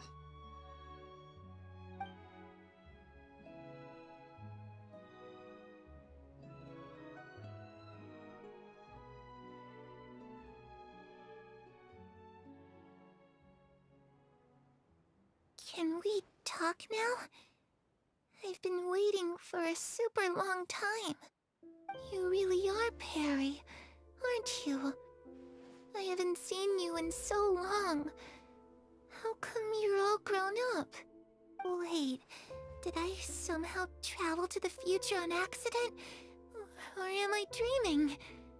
What a long dream. Neither. You died, Clairvy. That's what happened. You could have at least sugarcoated it a little. Look, she's done speechless. Oh. Okay then. Huh? That's it? You accepted it just like that? Yep. If that's what Perry says happened, then I believe her. Perry wouldn't lie to me. Plus, I don't really need to know why I'm like this. I'm more curious about what happens in the future. If you're a harbinger now, Perry, that means Mother is gone, isn't she? Can you tell me about it? I want to know what happened to her. And to me. You never stopped trying to defy fate. At first, no one believed you. You could only vent your frustrations to the moon. In fact, you often sought comfort in the night sky. You wanted to see the aurora, so one night we promised each other we would go to Snezhnaya to see it together. Later on, you tried to run away, but you were brought back each time. Mother spared your life, but it wasn't out of kindness. Instead, she decided to make an example of you by slowly torturing you over time. That way, the other children would know what happens to traitors. Still, you never gave up. Mother hoped that through ruthless duel after ruthless duel, she would be able to crown an ultimate victor among the children she raised. But you called on everyone to unite, to fight to a draw in order to reduce casualties. Your efforts may have only delayed the inevitable, but still. You gave them hope. You tried everything you could think of, but every attempt ended in failure. Still, you never turned your sword on Crucibina, and you never turned it on me. On that gloomy day, you told me, "For the last 16 years of my life, I've done everything I can to fight for freedom. But now, I realize that the only freedom I truly possess is the freedom to choose to die." I never imagined I would say something like that. I must have been feeling really worn down. But somehow, I still think I understand. According to Mother's plan, only one of us was going to make it until the end. And I always hoped that person would be you. If I could do it all over again, I still don't think I would make a different choice. Even when I first met you, I knew you'd be able to do what I couldn't. Is that so? Even now, I'm not sure I truly understand what kind of freedom you were trying to pursue. But as the head of the House of the Hearth, and as the children's father, I've tried to give them the most basic of freedoms. The freedom to choose their own fate. It's something I discussed with the Eudex of Fontaine. The children who want to leave the house will have their memories wiped clean of all secrets pertaining to the organization. In return, they will be allowed to live a normal life in Fontaine without being prosecuted for their past. Of course, I won't simply hand freedom to them on a silver platter. They have to fight for it and prove themselves worthy of it. Only freedom that is earned has true value.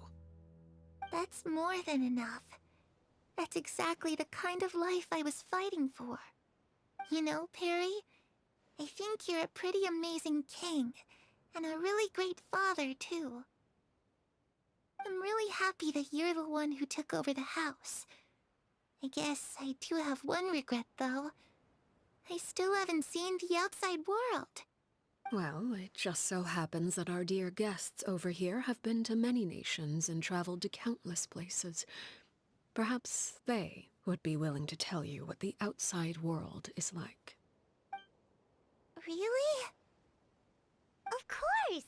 We've traveled all over the place. We've got so many stories, we could probably talk your ears off for 3 days straight.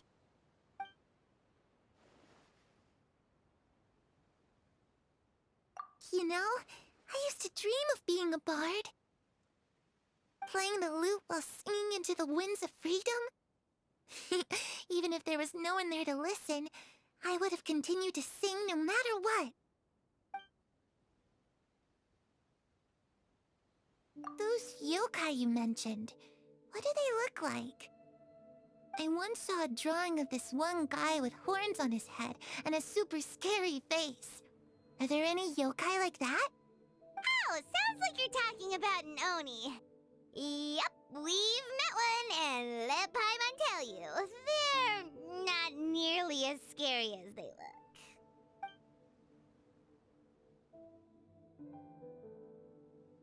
Ah, that's where Mora comes from. I never knew that before. If I had some Mora, I would buy 3 new dresses. One for me, one for Perry, and one for Mother. It's just too bad Perry doesn't like wearing dresses.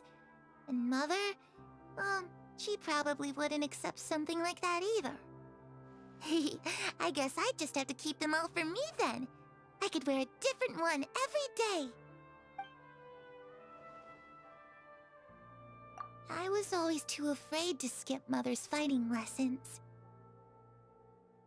But at the academia, I bet you could do all sorts of secret things in class.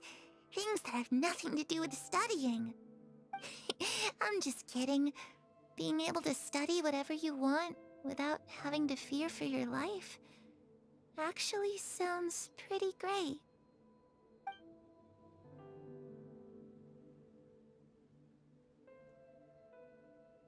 The situation was super dangerous. Lenny and Lynette were accused of committing a crime, and they were going to have to stand trial at the Opera Epicles. Oh no! That must have been hard for all of you. What happened next? Don't worry, we were able to turn the situation around super quickly, all thanks to Detective Paimon, of course. How'd you do that? Come on, tell me. Okay, so it was like this. After the failed magic show, we rushed to the scene and...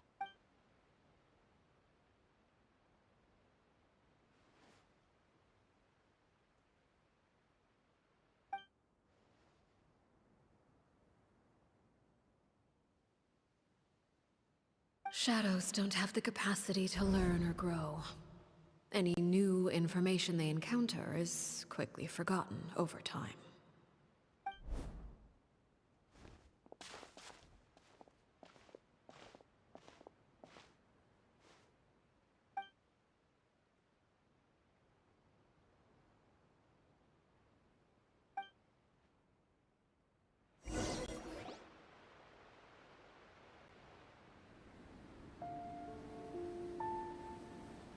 Clairvy, you've worked tirelessly from the shadows to overthrow the House of the Hearth.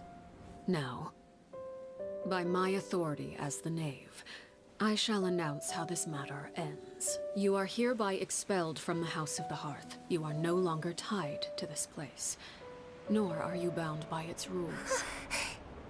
You're saying that I can finally leave? I get to experience the outside world as well? Oh, I almost forgot. There's no getting older for me. Still, seeing who you grew up to be makes me really happy, Parallare. Take care of yourself. Goodbye. May we meet again someday.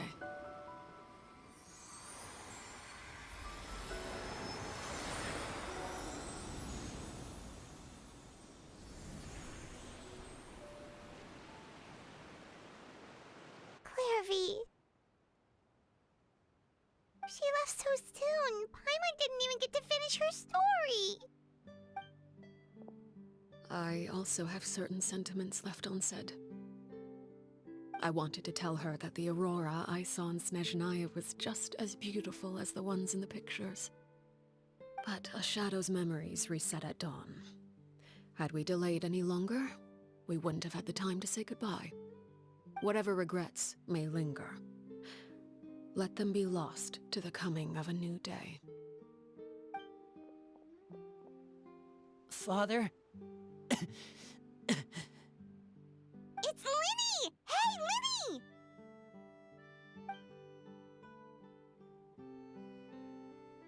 What is he doing back here? Let's go check it out.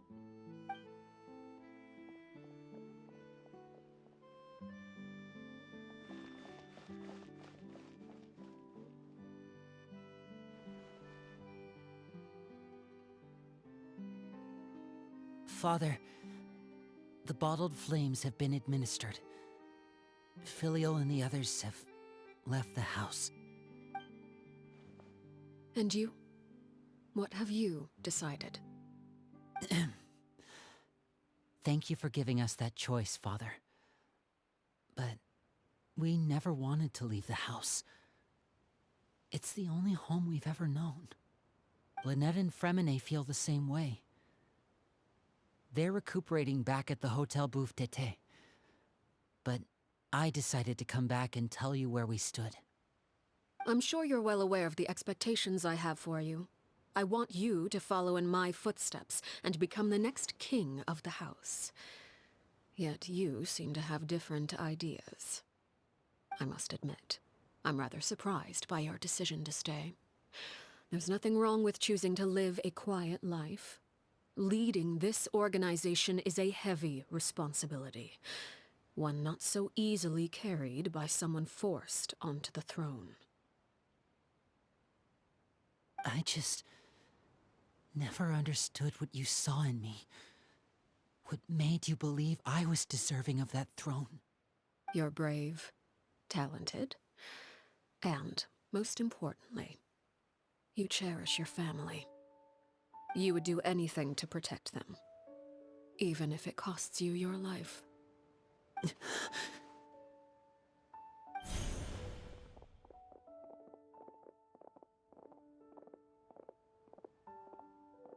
Speaking up back there was so brave of you, Linny. It's all thanks to you that we were able to convince Father to back down. You're a hero, Linny. Hero? Father is the real hero. Had Father gone all out during the duel, there's no way I would have walked away with my life. She must have had it all planned from the beginning, from the very moment she suggested a duel. I'm not deserving of that title. I'm not strong enough or smart enough. You're wrong.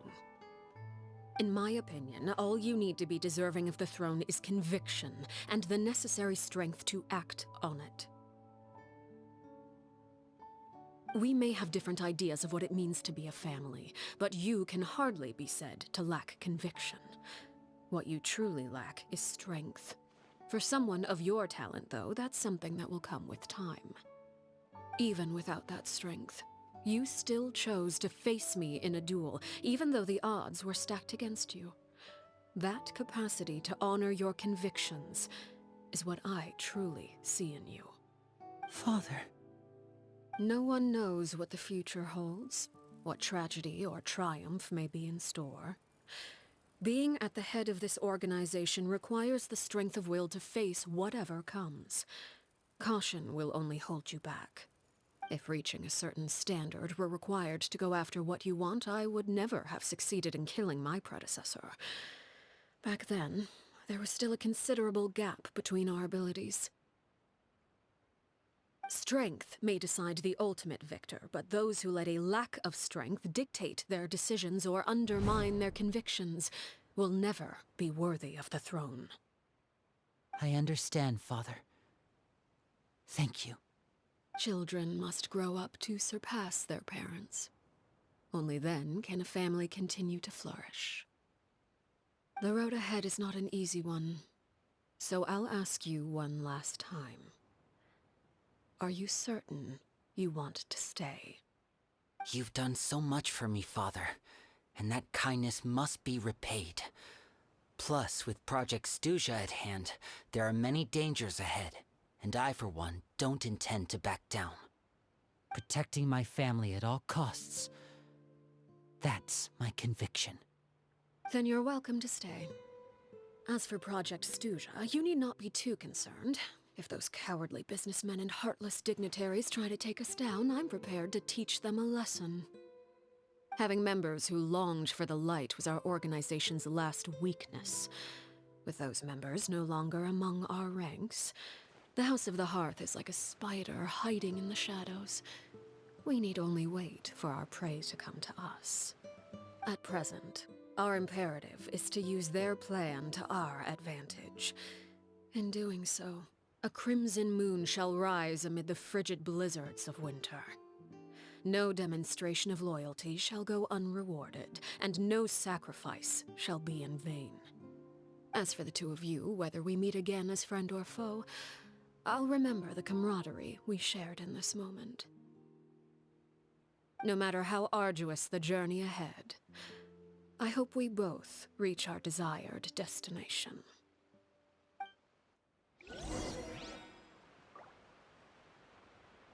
On your mind again? Didn't Linny say that Lynette and Fremine were recovering at the Hotel Bouffe d'été? Oh, Paimon wonders how they're doing. Maybe we should go check on them.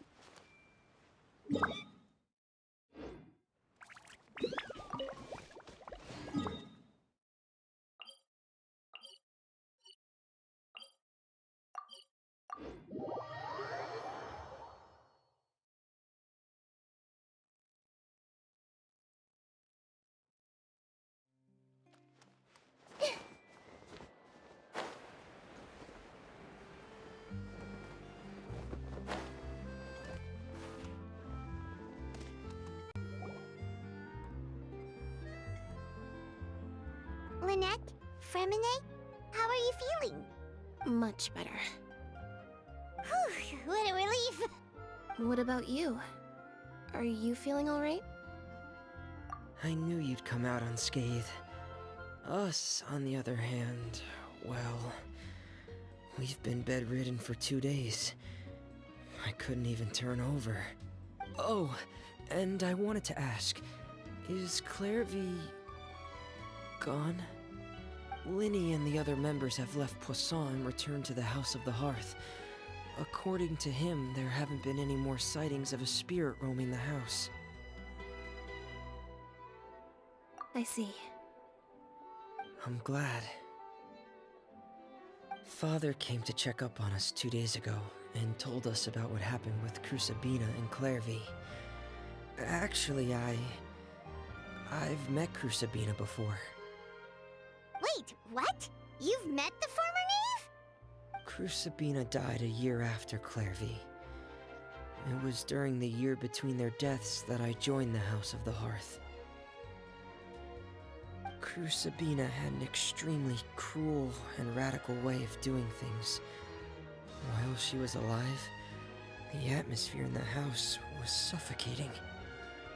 When I joined, though, the experiment she valued so much had already come to an end, and all the people involved, dead and injured alike, were gone.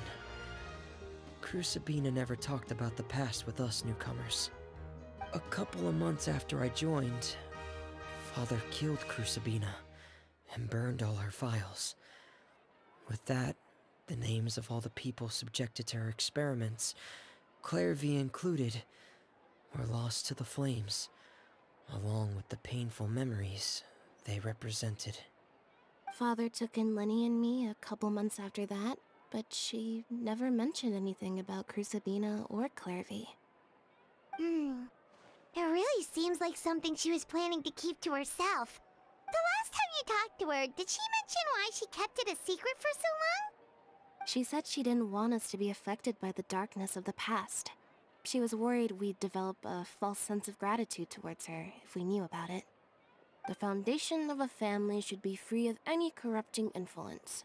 Whatever happened in the past, it has nothing to do with who we are now. And that's what Father told us in the end. But I still thanked her for everything. It was only after hearing about what Crusabina did that I finally realized how insignificant our lives could have been. The members of the house meant nothing to her.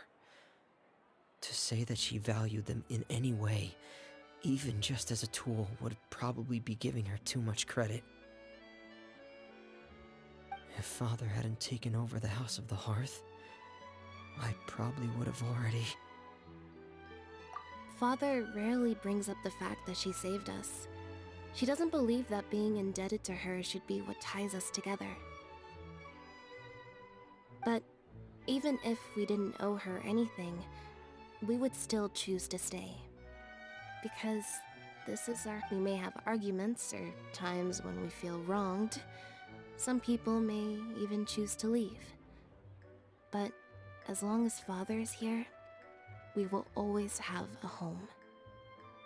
Whether the path before us is bathed in sunlight or shrouded in shadow, we'll follow Father wherever she chooses to go.